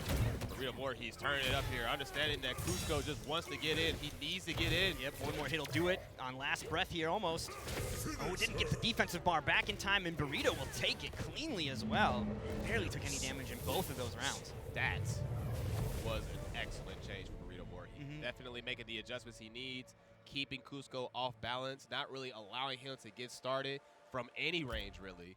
And I think it's also that it's a completely different approach from their last meetup, too. So anything that Cusco did learn even in that last meetup does not apply to just constant sand pillars. And that just goes to show you, right, the character specialist coming out to play. You know, definitely having those different ideas, those different strategies just at the ready at any moment. Absolutely fully aware of the tools in the kit. And Cusco, aware of his, now is getting in Burrito Voorhees' grill, trying to keep him started. Turns to breakaway. Oh, what was that? I don't even know what happened. I think he might have not gotten the uppercut in time. Might have been a little bit of a quick link he didn't get. New Era definitely has some very difficult combos that you have to link because of the fact that you do not have access to that grab, that attack grab, so it does make things a little more difficult. Even with Eternal, having the sand clone blow up, right, makes juggles a lot easier. All right, there's a challenge from that 6-frame poke coming out. No crushing blow just yet. All the way to the corner with it, using the stepping back. Oh, that setup is so dirty. What do you do? Okay, blocks the overhead. All right, bit of a poke war here between our players. There's the low gonna connect and gonna sit, get the side switch. Rolls out of it immediately though.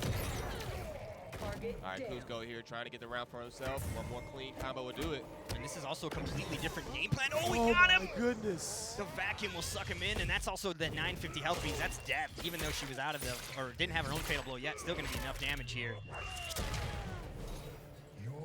That's something I would like to see more from players in this game, is the ability to actually Round defend 2. Fight. against fatal blows, right? You gotta try it. You got it, you got it. You have to, because if there is any chance that you can survive that, you gotta take that. And I've definitely seen it. Players end up surviving with like 4 health left on the board, and if you've got life, you can still take the game. Yeah, Dizzy being able to actually make one of those comebacks at the Brazil Game Show tournament last year, so it's definitely possible. And players can't be giving up when it looks bleak. All right, ring pressure. Send him toward the corner here. Oh, Freeze. Not going to spend the meter, though. and another tick grab here. Burrito Voorhees deepening it up. Stepping Oh, that back fake again. out is so dangerous. Especially because most players, that's when they want to start challenging you. I saw a whip. It's my turn. No, it is not. And the movement from these players here is so good. Burrito Voorhees here getting the corner pressure. Blocks on the low. The Ooh, jump tried with it down the too. connect. Low connect as well. Oh, there's the fatal blow. Ooh, and another one right back at you. So this is where these shields are going to be important. I think he might still be alive, but those skulls and shields, like I see no skulls on the screen right now. That might have been a difference changer. And that is why you do that. Now he has a chance. And now he might actually take this away from Cusco. That's why you need that. Mixed body splash coming out. Patience. Burn through the chip. He's got his own chip. Oh, so scramble. close. Not even a full point of health on the board. Nope. And Literally Fatal picked Blow is gone for both players. Exactly. Players have spent a lot of their resources here. Gears, of course, still sitting on a bunch of crushing blows, though. Double jump combo. Corner pressure here from Gears. Gears is very fond of this corner game. Backing away now. Are we going to see more of the sand pillar stuff? He's got the life lead, and we've seen that Cusco doesn't have a great answer for this. The rock catching it full screen. And this is such an insane change of pace. Burrito Voorhees taking a completely different approach every time. Mid-set this time, too. This is just different round, different approach. Strategies are changing on the fly. Oh, Nice. a great anti-air there from Burrito Voorhees. Out to the go with the forward throw. That's such a cool throw. Yeah, I love that throw. It's so cool. The throws in this game are so much better than X. X, it was like the same animation back and forth. In this game, they've got so much character to them. And Burrito Voorhees will take it. Gonna close it out here and continue to increase this lead. Right now sitting on 2-1 over Cusco. Cusco's gonna need to turn it around here and now. Cusco back to character select. Sonya. And we are going to continue to see Ringmaster here, which I think is the only character I've really seen Cusco play, is Sonya and Ringmaster. I haven't seen him fiddle around with too much else. Stand down. All right, Cusco definitely trying to make an adjustment here. Burrito Voorhees up 2 games now. Yeah, he's in command right now. And those momentum shifts, ever so important in these games, right? Round one. Absolutely. All right, we got Bucket Hat Sonya. Making sure she is protected. All right, catch him. Let me go for the reset. Nope, take the damage. Just follow up. Good defense here from Burrito. Just kind of hanging in there, seeing what's going to happen. A nice interrupt there from Burrito Voorhees, using that 6 frame down 1. Gets the tick grab. Ooh, not going to be the crushing blow, but already in the corner anyway. Good blocks. Burrito Voorhees trying to get something started here, but good defense from Cusco. Wow, he's just going for that little mid hop. It does also low crush, so pokes to actually get beat by that. Another command grab, locking it down in the corner here. Burrito with the tick throw set Another up. one. Realizing Cusco's willing to block for. Oh my goodness. Okay, good blocks on the overhead. Oh, he tried to challenge. He's going to get hit by that KB. A little bit of health left here. Tries for the vacuum, not going to connect, and Cusco will take the round. He's not going to throw him into the corner here, so he's still going to have his back to that corner, but a round is a round. All right, Burrito Voorhees still maintaining that corner positioning. Definitely can make something happen here. And the big grab's building up now, understanding that Cusco is going to take those. He will block. And Burrito has no idea of letting him out of this corner. We are going to spend this whole fight in the corner if Burrito has his way. Yeah, no more defense meter in the bar means he's got to hold all of this. This is not good. Open season on this damage. The splash back to the corner. Oh no, he's going to go for the side switch. There we go. And Gears has a solid life lead right now, only taking 16 damage. 16, not 16%, 16 damage. And he's already running away with it, literally. He's just getting out of there. That'll close it now. Set point here for Burrito Voorhees. 1,000, not even 950 health separates him from closing this set out. Fight. All right, Burrito Voorhees definitely trying to make short work to Cusco at this point. Gets out of the way of the drone. 4-2-1-2. We're going straight back to that corner. Oh, no. That is not what you want if you're Cusco. You got to spend that breakaway. Gears has massive damage available to him on those down 2 crushing blows. Also one of the characters that has like the optimal do the down 2, you can convert off of it even if they break away. It's ridiculous. All right, Burrito Voorhees with the corner positioning again. This is his home. This is pretty much his specialty. All right.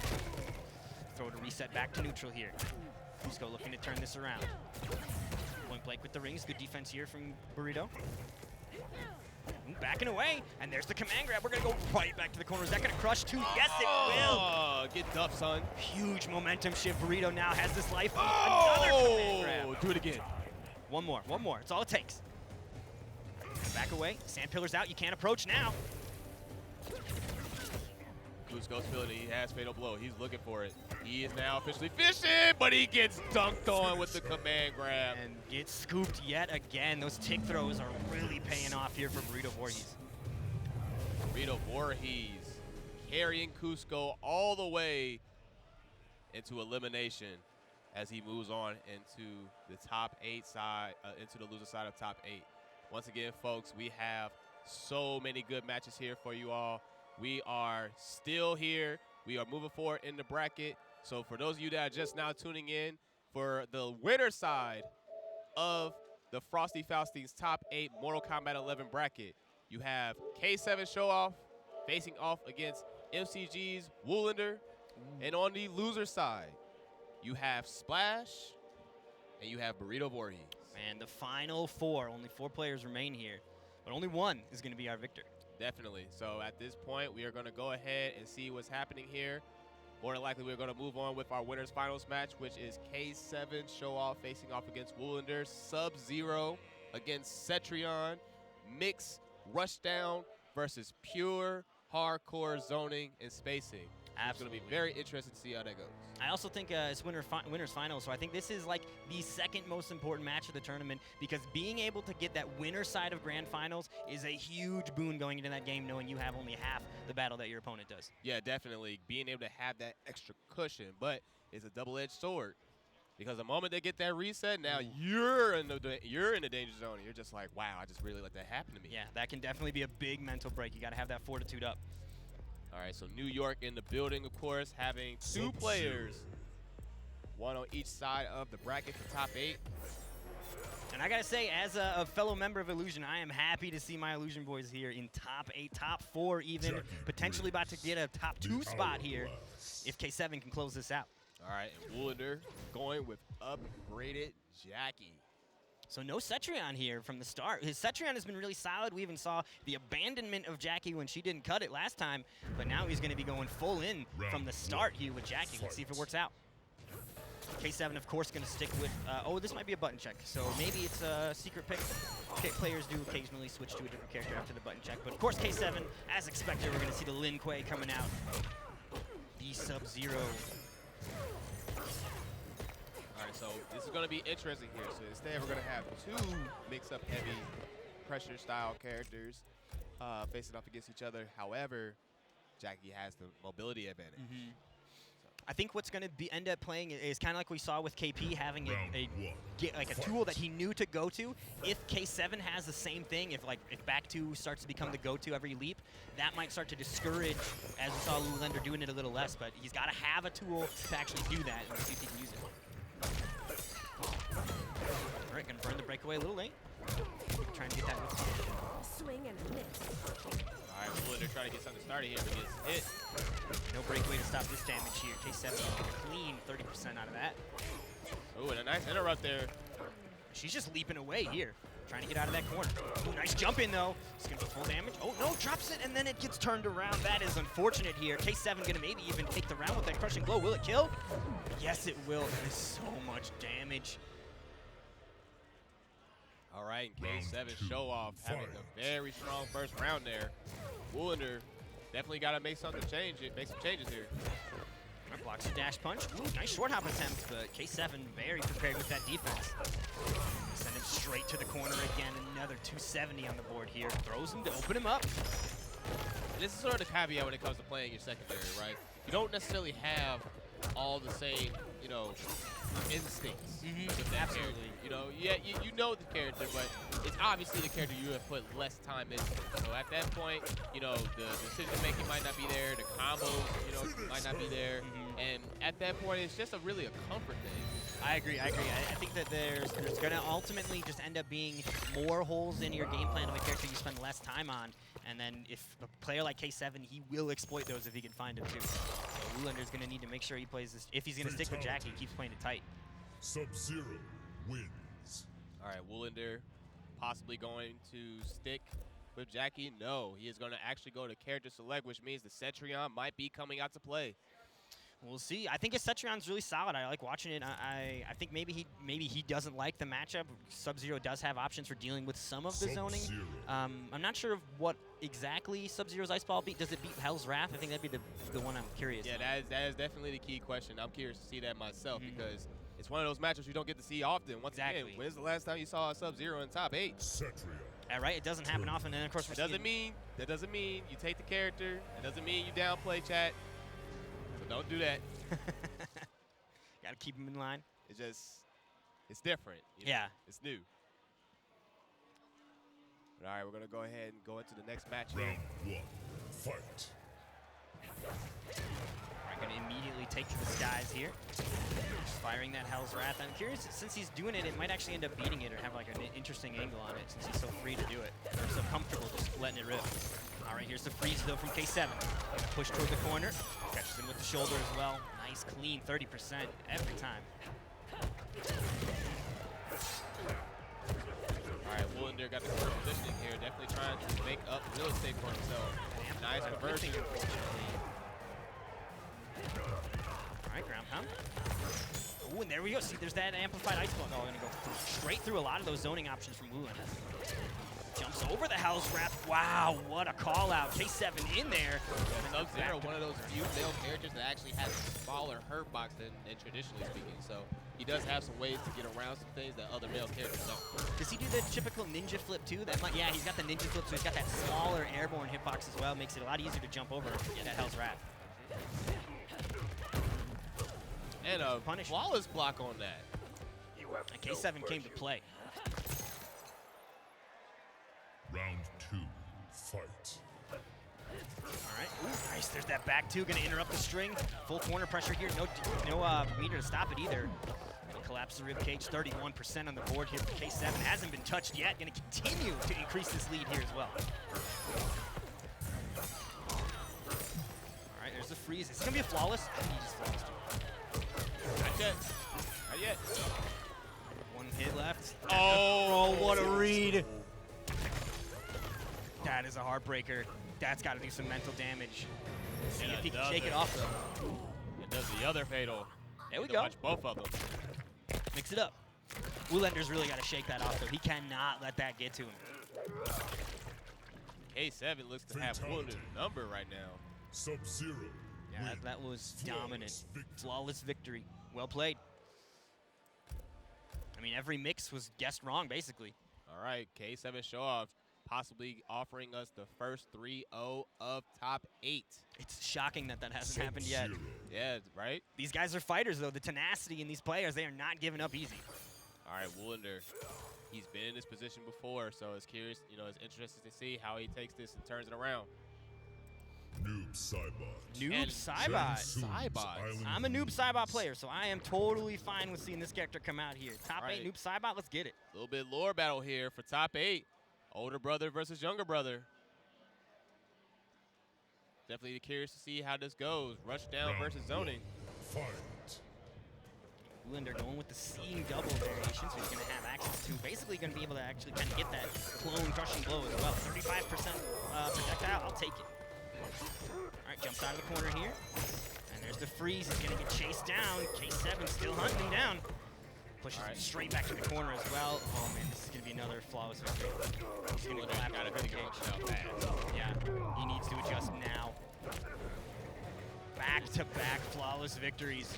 And this is not looking good for WillEndure right now. WillEndure all but broken. He's got to figure out something here. He's on his last leg. He is still on the winner side of the bracket, so he can, even if this doesn't go his way, he's still alive in this tournament. Yeah, but mentally speaking, this is how you get sent to losers. So imagine if he gets all the way back to grand finals. You got to find a way to get past this. You got to figure out what went wrong. Get that confidence up. All right, there's the freeze. Going to get a little late in the combo, but still going to get the full conversion here. 32%. The overhead connects. No meter to stop this. He might be able to kill here. He doesn't have any meter for the amplified shoulder, though, so not going to be enough. Roll out. Life support, and that'll do it. The down 4 from K7 taking it 3-0 over WillEndure. Our first 3-0 of the day as well here in top 8. All right. K7 show off moving on to grand finals on the winner side. Banishing WillEndure to losers bracket as he goes to face off against the winner between Splash and these sets are ridiculous. They are so ridiculous. Like, these players are playing out of their minds right now. The moves that they're making, insane. Yeah, so WillEndure getting sent to losers bracket to face off against the winner between Burrito Voorhees and Splash. We are getting down to the final battles, folks. So once again, you have K7 show off on the winner side of grand finals. And these last 2 matches will determine our loser side for the grand finals match, where we will crown our Mortal Kombat 11 champion for Frosty Faustings. We do appreciate you guys coming out once again. I am Pretty Boy Jackal. I'm Dream Eater. Thank you guys for watching. Yes, and this is once again Frosty Faustings 12 here at the Westin North Shore Hotel. For those of you that are just now tuning in, we do appreciate you guys and your patience. We did have some technical difficulties earlier, but we saw them through. We do appreciate you guys coming through here. We hope you guys have been very entertained. Support your scenes. Support your locals. I know you guys have been seeing the ads here. You got all different kinds of events happening all throughout the year. No excuses. All over the country. Check them out. Chicago doing this thing, having something going on at the Ignite Gaming Lounge all the time. Definitely check them out. Shout outs to Chicago Tekken. Shout outs to the Mega Smash, the Mad City Smash scene. Absolutely. So we're gonna go ahead and move forward here with the next match of top 8. Loser semis, Burrito Voorhees, sponsored by One Life to Play, facing off against Illusion Esports, Splash. Kung Lao versus potentially Gears, although we saw him pull out a Collector, so I'm curious as which character he's going to go with here. Midwest versus East Coast. Now, here's the thing. Collector is a potential counter pick for Kung Lao. So, if pushed to that point, Burrito Voorhees definitely could go with that pick. Collector having some of the strongest anti-air normals in the game. Great down two. The back three, that helicopter normal. Oh, it's so big. Yeah, the fly swatter. Definitely having those options there. Those giant normals, those big buttons just smacking you out of the air definitely makes things a lot more difficult for Kung Lao. Fight. And this is also a run back, as Burrito is the one that sent Splash to the loser's bracket earlier in top 24. So we'll see if Splash has learned anything. I know that in the interim between matches, he was hitting the lab real quick, see if he could figure out some gear stuff. So we'll see if that extra homework paid off. Yeah, and there you go. Always working, always looking for new stuff, always finding new tech. And K7 was honestly, he was doing the same thing. When he had some downtime between matches, he was on those casual setups, putting the work in, trying to figure out what exactly he needed to do in these upcoming matches. And he's now sitting on the winner's side of Grand Finals because of it. Yes, definitely keeping the blade sharp there.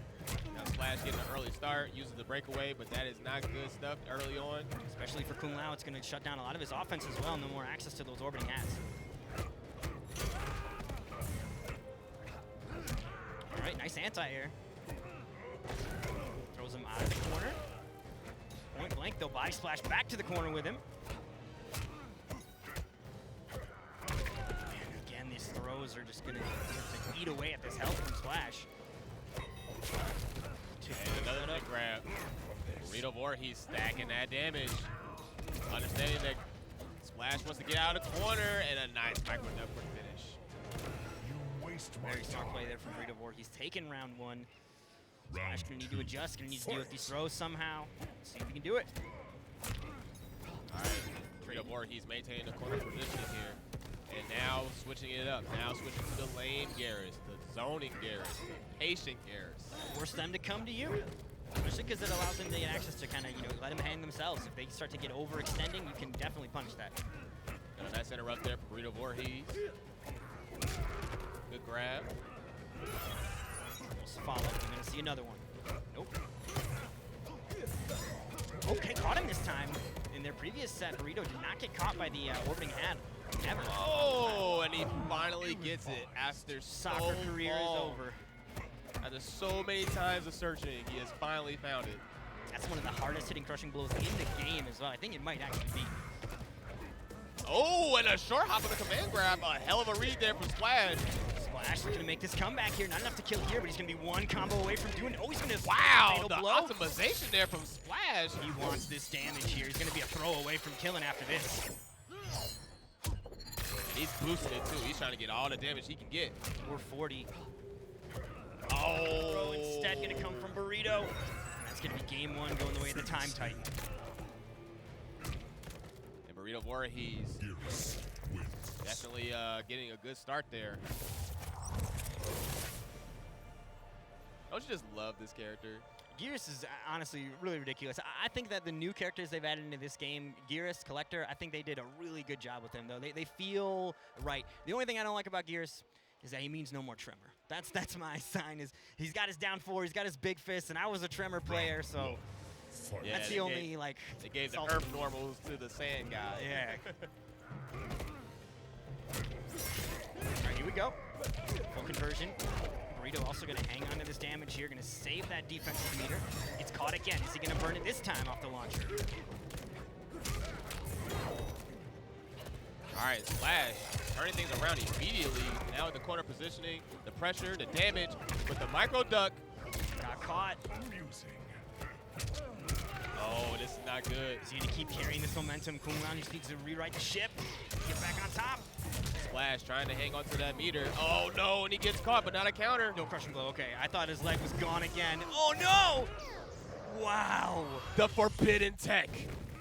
He's just gonna walk away. Using the low profiling normal to activate the collision region and being able to special cancel it, even though the move's whiff. Right? That was ridiculous. What a big brain play from Burrito. Stealing the round as well here. And continuing this momentum. All right, Burrito Voorhees definitely feeling himself after that one, after stealing that round away from Splash. Splash got to figure something out here. All right, shake it off. All right, Splash going with that orbiting hat. Good defense though from Burrito, not going to get caught. Throw him out of the corner here. Going to get some real estate. Try to challenge that down. Oh, Gotta be careful. big grab. A nice block there on the hat. Takes his turn back. Throws him into the corner this time.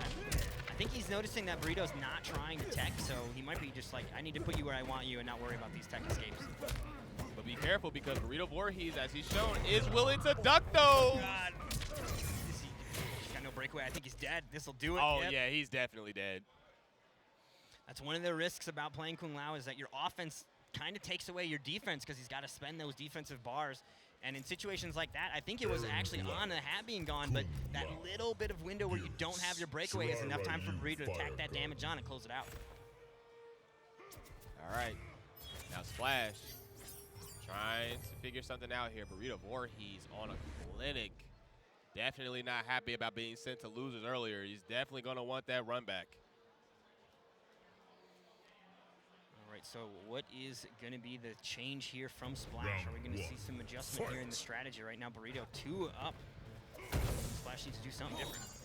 And here we see Burrito going straight to that runaway with the sand pillar game plan. And Splash going to hunt him down with that dive kick to get in there. All right, double jump. And double jump combos are sick. Ooh, got him with the, made the throw whip. And that's going to be full damage here. Going to save that. Oh no, he doesn't have the breakaway. Looking at the wrong meter here. And the escape failed as well. Splash now sitting on that crushing blow.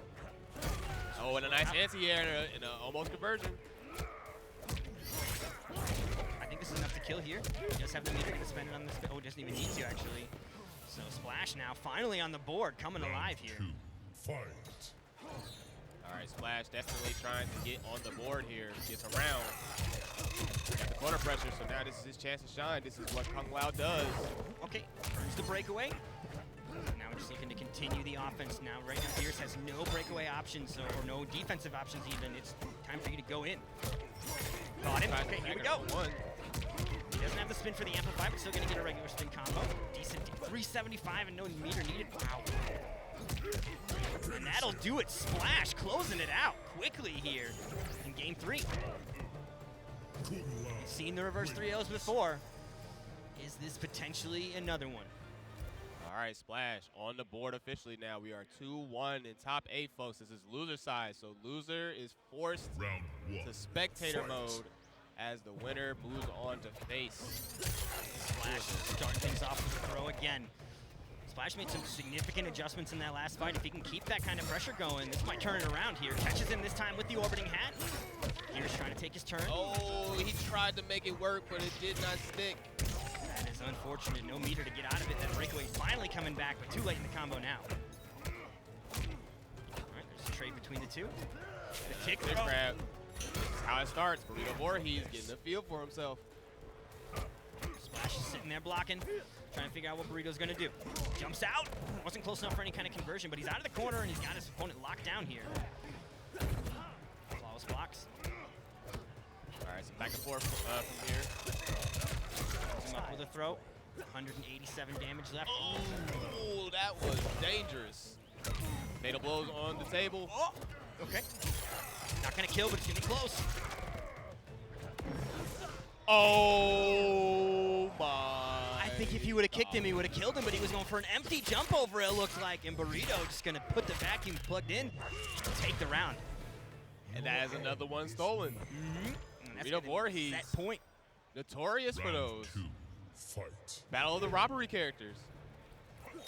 And neither of these characters are honest. All right, a lot of slower gameplay here, a lot of back and forth. Burrito Voorhees keeping the spacing. Perfect positioning of that sand pillar as well, knowing right where he was going to be.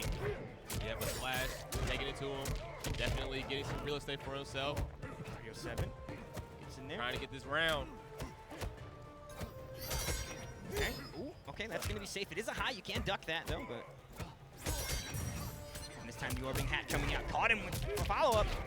And this might be enough to kill. Oh, he tried to go for the meterless conversion. He didn't want to spend the cash. This might cost him. The chip avoided. Okay, there we go. He's going to go ahead and spend the bar.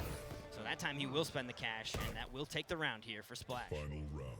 All right, we are now at set point for Burrito Voorhees. Splash fighting for tournament life here. Comes him up. Him out of the corner here. Hits him again. Are we going to see a breakaway? Goes for the uppercut, trying to bait the breakaway. And back to the corner. Stepping back. Ooh, okay. We saw that Burrito has been getting away with that over and over, but Splash with the answer. And Splash turning it up. Wow, what a conversion. He's going to take it. All right. Command grab into the corner. Splash still in a comfortable position.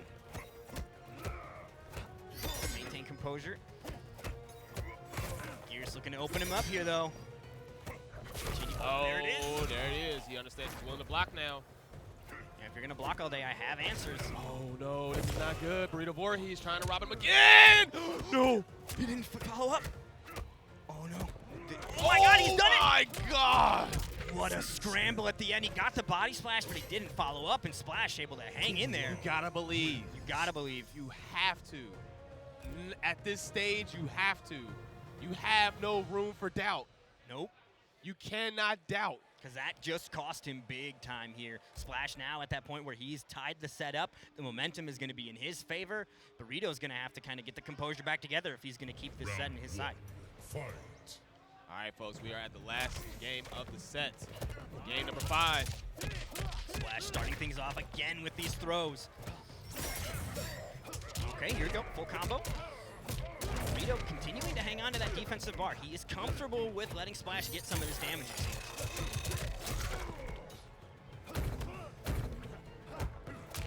All right. Oh, block spin. Okay. And he's just going to go ahead with the side switch. Instead of taking full combo, knowing that he's got the breakaway anyway, wasn't going to get huge damage for it. And he's starting to take grabs early this time, understanding that Splash is willing to block. Oh, but not that time. Nope. And Splash will take round 1 now on set point. The reverse 3-0 in the cards. Can it be done? Fight. WillEndure 2.0. All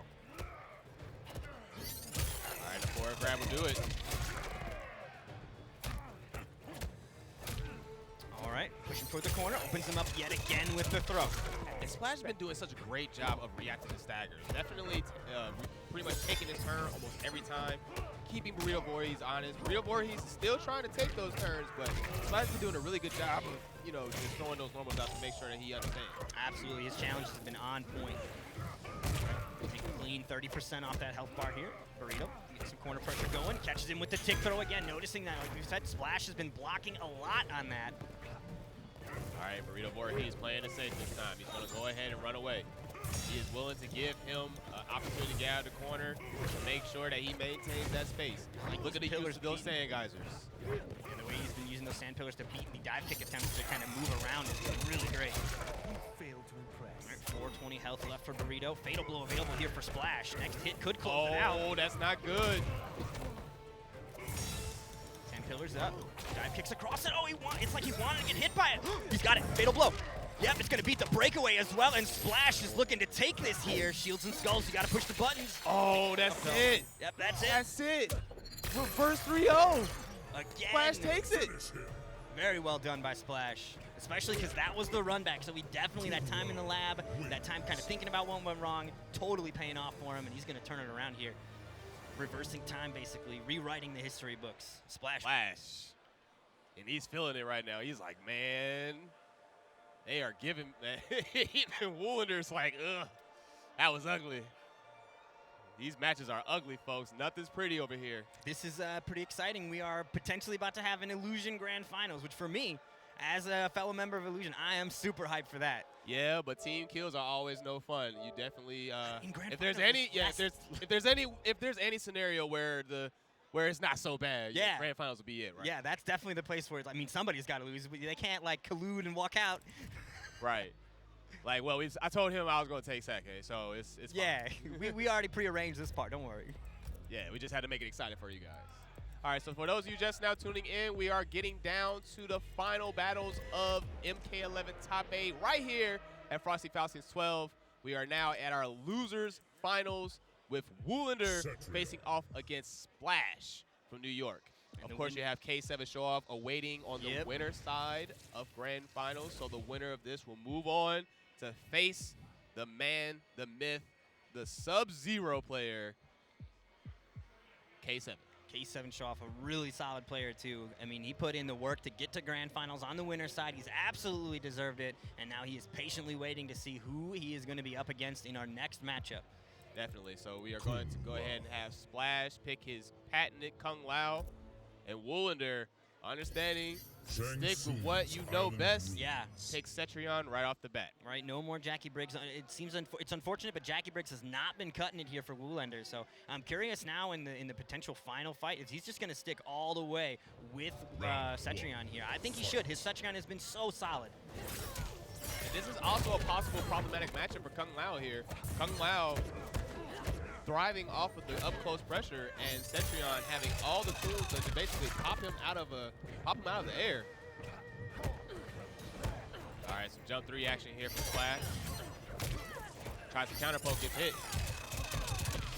Concede. Half that life bar now missing here from Cetrion. No breakaway to stop this damage either. I think this might be enough to kill. He's still got meter. Gets the meter back just in time. 26 health left here, and that'll do round 1 going to Splash.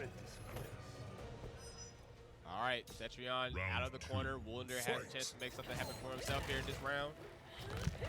Oh, and there you have it. Immediately goes with the air boulder. What a read from WillEndure here. And against a player like Splash, he likes to take to the sky, so that rock, get him with the discouragement. And there you have it. Now WillEndure has the corner positioning and the space, which means that he is now in prime real estate to make this work. This is what you want.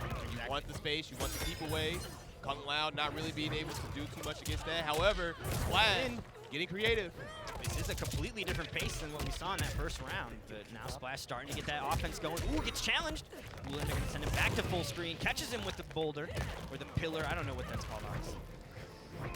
And one thing that WillEndure has been doing that has been very interesting is the simple fact that he is waiting with the boulder. He will hold it, because once he releases it, he can look at where you're going and pretty much put it where it will stop you. And you see a lot of players see the rock and try to react to where they think the rock's going, but he's just waiting to see what you do and make your move first. Oh, and a nice Michael duck there from WillEndure. He's standing. Ground pound, opens him up with it. A ground pound again. And a nice empty jump cancel. Ooh, trying to get past the laser, but the Amplify will catch him. Oh, and those micro ducks paying dividends for WillEndure right now, but no down 2 crushing blow to follow up. Again. No meter to keep amplifying that, though, so it's only going to be a little bit of damage here for Cetrion.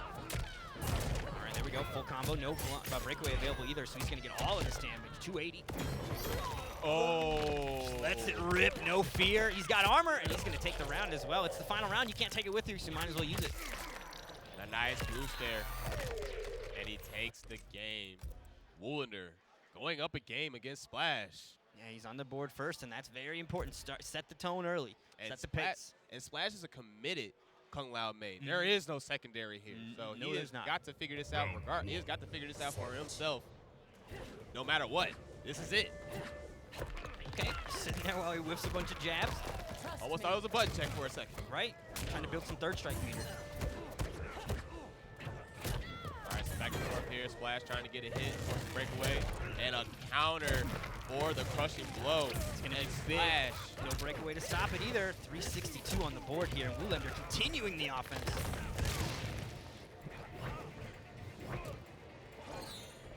All right. And WillEndure understanding the power of his life lead opts to do nothing. Yeah, no need to overextend and be over-aggressive. You've got almost twice as much health as your opponent, or more than twice as much. All right, WillEndure taking his time, playing very patient, very smart stuff, gets the punish. It's going to be a lot of damage. He's going to keep it Standing, all allowing him to unbreakable. use his wake-up options, and a nice finish there to take the next round. WillEndure smells that grand finals. He wants that. He wants that second chance at K7. Give me another shot.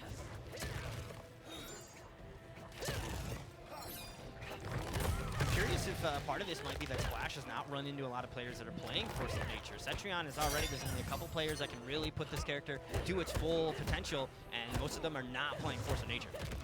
And not to mention, this is also a relatively tough matchup, it appears, for Kung Lao. You see how much difficulty he has to take, how much difficulty it is just to get in. Splash having to take a lot more liberties here, having to take a lot more risks just to get in. And WillEndure, you know, just kind of getting away with a lot of stuff here, being able to build a lot of real estate for himself, and is looking really good with the corner positioning. Absolutely.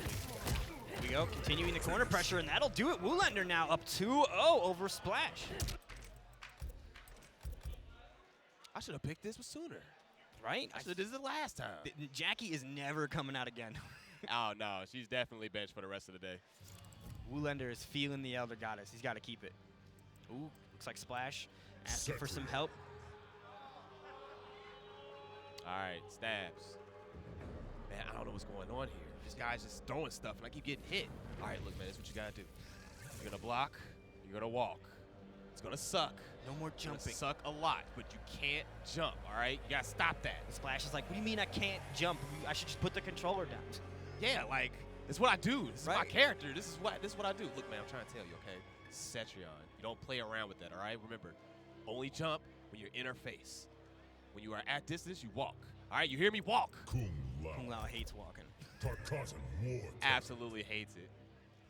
All right, so we are getting underway here with game number 3. WillEndure working on a 3-0 victory to move forward to grand finals, and Splash fighting to stay alive. Is the magic gone? Has the juice officially run out? This is his chance to prove what he has left in the tank. And Splash looking to dip back into that well. WillEndure, honestly, he's been having a fantastic showing this weekend as well. Some of the most incredible victories you've seen in this top 8 thus far. Absolutely. All right, WillEndure playing that keep away game, doing some very good stuff there. Did catch the toes with the hat toss. And he's not dropping his combos. He is on fire right now. This one is not slipping away from him. He wants it. Continuing the runaway, gets tagged on the toes yet again with his hat toss, though. Yeah, WillEndure trying to use that jump cancel, and that is the caveat to that. By using the jump cancel, you are in the air for an extended period of time. So for Kung Lao throwing that straight hat, he has more time to hit her out of the air in that regard. Yeah, absolutely. Okay, here we go. Full conversion in the corner. Going to save the meter. Knows he's got the life lead. Doesn't need to break out just yet. So that defensive bar is going to stay on the side of Cetrion right now. Oh, This time it will be spent. Yep, there we go. Oh, no. and another one. Just the redemption combos coming back. Don't know if it's enough to kill. Ooh, he's going to spend a double amplify. Not enough, though. Very close, and the down one will do it. Splash on the board here. So round 1 going the way of the Shaolin. Round 2. Fight. All right, pushing in the jump kick will connect, and that breakaway from Cetrion at the last round, which didn't pay off, is now going to mean no breakaway available here as we go into round 2. And again, the back-to-back combos, he's going to get the full damage for them. Look at that exchange. Oh, 75%. and a flawless? That's how you respond? WillEndure was not ready for that. And it's like the breakaway that he made at the end of the last round that didn't work out is why he had to hold all 3 of those combos that killed him. And Cetrion, being a hardcore zoner, does not have the best wake-up options available either. Her up 3 and up 2 are not that great. You got to get her life load. If she falls down, she cannot get up. As you can see there, wow, very, very capable of making her up 2 whip. Splash. Oh, trying to and the hunt her whip down. punish with the dive kick. Good stuff there from Splash. I will say right now, it looks like WillEndure is more on the run now than ever, and Kung Lao is hot on those heels. He is not giving him any time to do anything in the duck on the full string. He's got the matchup knowledge. He's going to go ahead and throw him back into the corner here as well. Who jumps out, though? Oh, got to get those knees He together. did not listen to K7 at all. No jumping? I don't think so. Round 2. Well, point blank. Fight. So it played, not too terrible. Uh-oh. There's another jump connecting here. Oh, spins all of it. It's a big resource dump, but it's also going to be a massive chunk of health coming off of Cetrion, and no breakaway to stop it, so kind of worth it. Working on this flawless. Will it be cursed? Oh, and a micro duck once again. Yeah, All right, WillEndure's been doing a good WillEndure's job of dead. sniffing out those throw attempts. Not good. WillEndure now has the space to make things work. A lot of real estate for him to run away. Right now, only at the mid-screen position. Going to send him back to full screen. The obstacle course back up and running. Splash. Fighting his way in there, slowly again, no longer jumping. Throwing that hat, using those projectiles. Get him with the Tarkatan. Oh, nice interrupt there. No more room left to run. Fatal blow is blocked. Splash is about to be in there. The spin. Okay, here's the breakaway coming out. One more throw will do it, and that's going to be it. Splash going to go right for it, and the brutality as well. Brutality. Oh. Clearly, I step. Not good. No, this is Looking real similar here. This is what we've been seeing all afternoon. Splash has been here before. He's been down 2, and then he's kind of been like, no, I'm not losing this, and turned it right up to 11, and here we go. Going to take 2 straight. Can he get the 3rd? And it's sort of poetic justice, right? Because WillEndure sending Kitana Prime in similar fashion, reverse 3-0ing him. Right? Reverse 3-0s for everybody. Nobody's immune. Wow, look at this damage. The breakaway's already spent, so he's just going to have to hold all of this follow-up. Splash is not letting him move. And the corner pressure is mounting here, but WillEndure taking a page out of Splash's book, wake up buttons. He's going to challenge with that jab. If you look at the damage ratio, he gets more, like 200 damage compared to the 400 that Splash is putting up. Yeah, but now look, he now has positioning and the ability to do all this chip. All right, this is where he wants All to of be. that. Tons of screen behind him, plenty of room to move. Teleport. Oh no! Ow. That is so unfortunate for WillEndure. He had the right idea, but that orbiting act going to clip him, and Splash is going to keep the offense going. All right, WillEndure trying to stay solid. Okay, here. Oh, He went my right God! through it, no fear. He's going to push both buttons. LTR2 coming through. And Splash on set points as he is pushing his way to grand finals. We are 1 round away from a potential Illusion v Illusion Grand Finals. I am excited. Oh, and there's the micro duck once again. WillEndure has been on point with those micro ducks. That tosses out. Continuing the march in. WillEndure has the life lead here, but he's starting to run out of space to run away. That corner is right behind him now.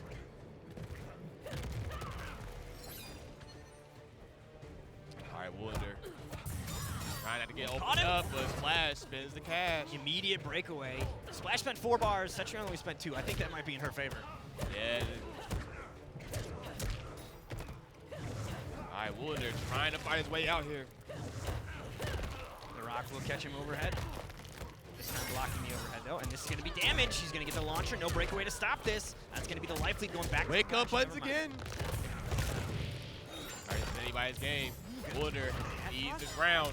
Oh, He's got him. and a confirm. It's going to kill. Yes, it is. Oh. Splash has done it. Another 3-0, reverse 3-0 from Splash, and we have ourselves an Illusion v Illusion Grand Finals. Team kills are never fun, but if they got to happen, this is where they should go down. It appears K7's excited to face off against his teammate. That's how you shoot. From now on, that's how you shoot. Right now, Illusion taking over 75% of the stream. And K7 show off happily hopping up there to face off against his teammate for grand finals as the Illusion boys take over. And we showing some of the merch. We Getting the showcasing jerseys out. Jerseys. So why aren't you wearing it? The classic camera mix-up. So why don't you have it on? And it can't be like it's too hot for that. He's got a hoodie on. Like, the excuses are falling apart. All right, so we have an Illusion Grand Finals as K7 show off on the winner's side, facing off against Splash on the loser side. New York boys in the building. I think a big thing that we're going to see here in this matchup between these two is a lot of player familiarity. It's not going to come down to as much of character familiarity because these guys know the way they each other play and their own little kind of tweaks and ways that they do it uniquely. I also think another thing that we may end up seeing, we know K7 for his Sub-Zero, but he does have a pocket Kodal. I saw K7 and Splash playing. The Kodal was coming out, so there is definitely a possibility that we'll see the Aztec Warrior out here as well. Oh, yeah, definitely. And because of that player familiarity, you're going to see some very interesting reads as well. Decision-making that you normally don't witness in these kinds of matches, right? You're going to be like, wait, he jumped there? Why Yeah, did he do right. that? This is You know? about to get real unorthodox. Yeah, definitely. So it's going to be very interesting to see. K7 definitely showcasing a more controlled sub, not really going in all the time, not really going for the mix, really using those spacing buttons, you know, using the back two, the 4-1, a lot of that good stuff, a lot of those whiff punishes, trip guards. However, Splash. How do you contain Splash? He's going to get in. He's going to get in, absolutely. Yeah, he's definitely going to get in. Now, the Kung Lao Sub-Zero matchup, if we see it, I feel is a fairly interesting matchup. I feel Kung Lao kind of edges it out, though. And the reason why is simply because of the dive kick. If Sub-Zero throws any ice ball, that is immediate, dive kick for Kung Lao. However, in Dead of Winter, that's easier said than done because you do have access to that 6-frame full screen so quick ice ball that absorbs projectiles. So it can be a little scary trying to approach that way, but it is going to be interesting to see how these guys adjust to each other. Again, training partners, teammates, pretty much have the idea what to do here. Yeah, we're going to see some strange plays here. Of course, Splash does have the uphill battle ahead of him. He needs to beat K7 6 times, whereas K7 only needs to snag 3 victories here if he can do it in the first set. Yes, endurance match for sure. This is where those first to 10s come into play. All that stamina that you built up, all that stuff that you learned, the consistency, this is where it counts. I will say, though, Splash has not been showing any fear in the face of being down 0-2. So this could go anyway. All right, and a flawless up-2 reversal there from Show-Off. These guys immediately coming after each other's throats here. Yeah, there's going to be a lot of flawless blocking thing going on here. That one looked like a flawless block attempt. Not going to get the timing right. Splash going to punish him for it. 298 on the board. All right, a little even. There's the throw.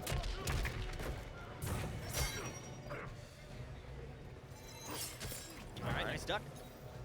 Ooh. And Splash, that's like one of the great, one of the main things about him. He is always using that dive kick for movement. Definitely using it for the spacing. He's not always looking to hit with it, right? No, absolutely not. He just wants to get across. Like, he doesn't walk. He will dive kick across the screen. I've seen him do 3 in a row just to get over there. All right, K7 trying to space him out a little bit. Oh, and a nice dive kick there. Cannot challenge in the air. Kung Lao rules that territory. And that will be the first round going the way of Splash here. And also another interesting detail there. Splash using the fear of the dive kick there for that final sequence, not even doing anything in the air, just empty jump, 1-2. Yeah, exactly. Make him think something's gonna happen. All right, throws him out of the corner here, potentially fishing for that tech escape failed. Oh, and Splash knowing that he's flawless blocking those jump-ins, using those empty jumps to bait it. Yeah, I like that adaptation, and that is blatantly a player-on-player adaptation. Yeah, because K7 is definitely flawless blocking these. He has got these on lock. Big damage here, not enough to kill, but gonna be one combo away. There's the He flawless falls like block a kid. again! And he's gonna go ahead and get the damage here this time. He's gonna go for the crushing blow. Yep, 384. Trying to set this man up with an iron lung, but he's all right. Gonna get the wake-up attack to connect, and game 1 going the way of Splash here. All right, and Splash taking that first game there. Remember, he has to win 6 games total. That's going to be a long uphill battle to climb here in Grand Finals. It's a tall order, but we've seen it be done. Definitely. Not an unheard of feat. Let's see if Splash can do it, or if K7 is going to shut it down here early. Yes, Show-Off definitely showcasing some good stuff there. And a nice route there from Splash, using the down 2 to see if he's going to break away. And with Kung Lao's down 2 recovering fairly quickly, being able to continue to combo for 300. Throwing him out. There's the down poke. A little back and forth going on. And that means also Kung Lao out of defensive meter, so this next hit from Sub-Zero could confirm into full damage. He's about to get it back, though, so we should be fine. Yeah, and K7, definitely a showcase of some grit. He's definitely he's creating opportunities where he can, but Splash, just so aggressive. It's always in his face. Incredibly hard to contain Splash. I feel like if anybody's going to do it, though, it's somebody with this much familiarity, but... Oh, he tried to do what? You try to do what? No. Splash going to kill him for that. You're not that nice. You're nice, but not that nice. Not today. Round 2. So that's going to be K7 on the board here in game 2. Gets him with that back 2. Going to challenge those those jump-ins. And that's that empty jump-in, right? A dive kick would have beat the back 2, but he's known that, hey, he's going for empty jump-ins. Now I got to react. Exactly. And there goes that counter adaptation there. Good stuff from both players. Oh, tries to go for a grab and a nice whip punish there from K7. Send him to the corner. 257 on the board. Going to save his meter here in the corner. Short hop. Just going to keep it empty, though. All right, a nice back grab here. This is a chance for Splash to make something happen. Down poking. Man, that's one of the problems with there's a handful of characters that have up 3s that do not hit as true mids. All right, K7 evening things up here. Good stuff. On the board here, Lin Kuei coming through. All right, Round K7 one, fight. trying not to allow that reset. Yeah, I think Now preventing the reset is very important here. Yeah, he does not want this to go on longer than it needs to be. The overhead connects, no breakaway either, so it's going to be full damage and straight to the corner with it. K7 jumps over the string, and he's got another freeze coming out. Collapse the ribs, yep. 424, wow. And K7 doing a great job of using that crushing blow when he has the opportunity. Every time he's landed that, the opponent does not have enough heater to break away. Yeah, he's ready. Very aware of the state of the game, where the resources are at, what kind of tools players have, and he's going to cash in on that massive damage when he knows they've got no answer. Exactly. All right, flawless block. Ooh, okay, here we go. Punish now from Splash, and the immediate breakaway on that. And a tech. Nice throw tech here. Doesn't want to get tossed into the corner. And Splash going to get some damage going now. Hat whiffs. With a drop combo, that is not good for Splash. No, definitely not. The end times. Grand Final is not the place for drop combos. He's been having a hell of a climb, but he's got to keep going. He's going to straight go for it. Okay, Fatal Blow obviously not going to kill, but it's going to be a lot of damage on the board here. Get maybe close to the 50% mark here. Not going to be all the way there, though. All right, he finally gets the boost off, but it's not enough. 480. Whips the forward two, no punish. Ducks the hat. K7 starting to back away. Ice ball coming out. You got that amplify ice ball too. You got to be careful. There it is. It's done. He's gonna take the fatal. Yep, fatal to close it out. And now K7 one game away from claiming the tournament on the winner's side. All right, now here's the test. Sub-Zero. The Splash has been here before. Arguably, Splash might have done this on purpose. He's just trying to set it up. He's letting him lose and wants to give us a good show. Yeah, you know, he's got to put on a show. He's got to make it interesting, right? He's just following the script. It's like wrestling. You got to sell it. Right, know? exactly. A little back and Can't forth end it here. too quickly, or else everybody everybody be mad and they'll leave. Exactly. We got to make sure that we put on a good show for him. So, Right. Splash going to go down 2 games To 1. 2 games to 1. Sea of K7 blood. on tournament point, not set point, tournament point. This Yes. is huge right now. He can close it out, Bumping claim those that top tunes. spot. And that's also another thing that's interesting, too. Players that don't use Round the one. game sound. They use their own internal soundtracks. That baffles me. Players that don't play with health bar numbers on is another, like, what are you doing? There's information and you don't want it? What?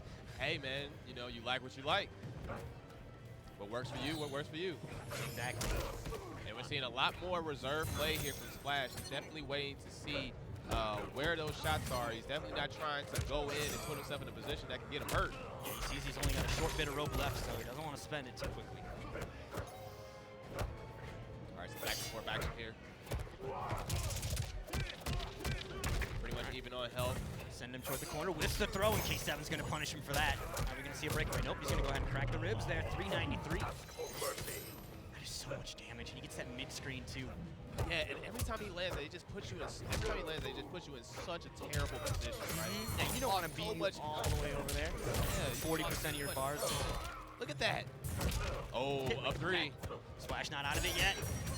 Okay, he's going to spend all of his defensive bar, but the flawless block coming through on the dive kick, and K7 now 1 round away from taking it. All right, folks, this is now possible tournament point for K7 show off. Splash FGC needing to figure out something immediately. Oh, and a nice air-to-air with the dive kick. It's going to be full damage, immediate breakaway. That's what you got to do. You got to burn through that breakaway at some point. And the escape failed coming up, so Kung Lao has access to that big damage back throw. All right, now Splash looking good here. Got a lot of real estate to work with. Healthy damage on the screen. Nice health lead. K7 trying to get in there. Oh, and a dive kick for your troubles. Got him with the freeze. It's going to be damage. Keep it all on the ground. Yep. Splash going to hang on to that meter here. Doesn't need it just yet. And I like this patience here from Splash. Splash not committing to going in. Just kind of wanted to see how is K7 going to approach me and what can I do about it. There we go. That's And a beautiful block on the mix-up attempt. Yep, the patience paying off. Eventually, K7 was going to overextend. All right, Splash looking to get back in the game here, but K7 still fighting. Fatal blows on the table for both players. Yeah, next free. Oh my God! And the whip punish and 12 off is going to take the tournament. Oh my God. He used the armor to get through the ice ball, but it didn't hit. Oh my God, that is crazy. What an ending to the tournament. Wow. And K7 show off in his major tournament showcase takes Frosty Faustings and is your Mortal Kombat 11 Grand Champion. Congratulations to the man. And shout-outs to Splash. Yeah, absolutely. Putting up a Cinderella real good story fight. and a half, getting all the way through losers bracket with reverse 3-0 after reverse 3-0, progressing through, just making a killing, just pissing everybody off. You know they were all salty after the end There of is the a match. trail of bodies following that man through the bracket, and like you could never count Splash out. He was always ready to throw it out there and just do what he needed to do to get the W. Yeah, definitely. So major shout-outs to our players, of course.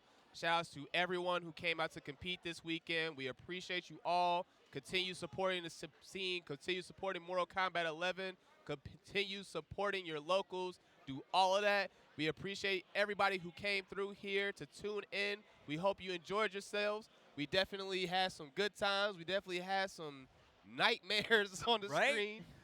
Once again, we appreciate you all. I am Jackal. I'm Dream Eater.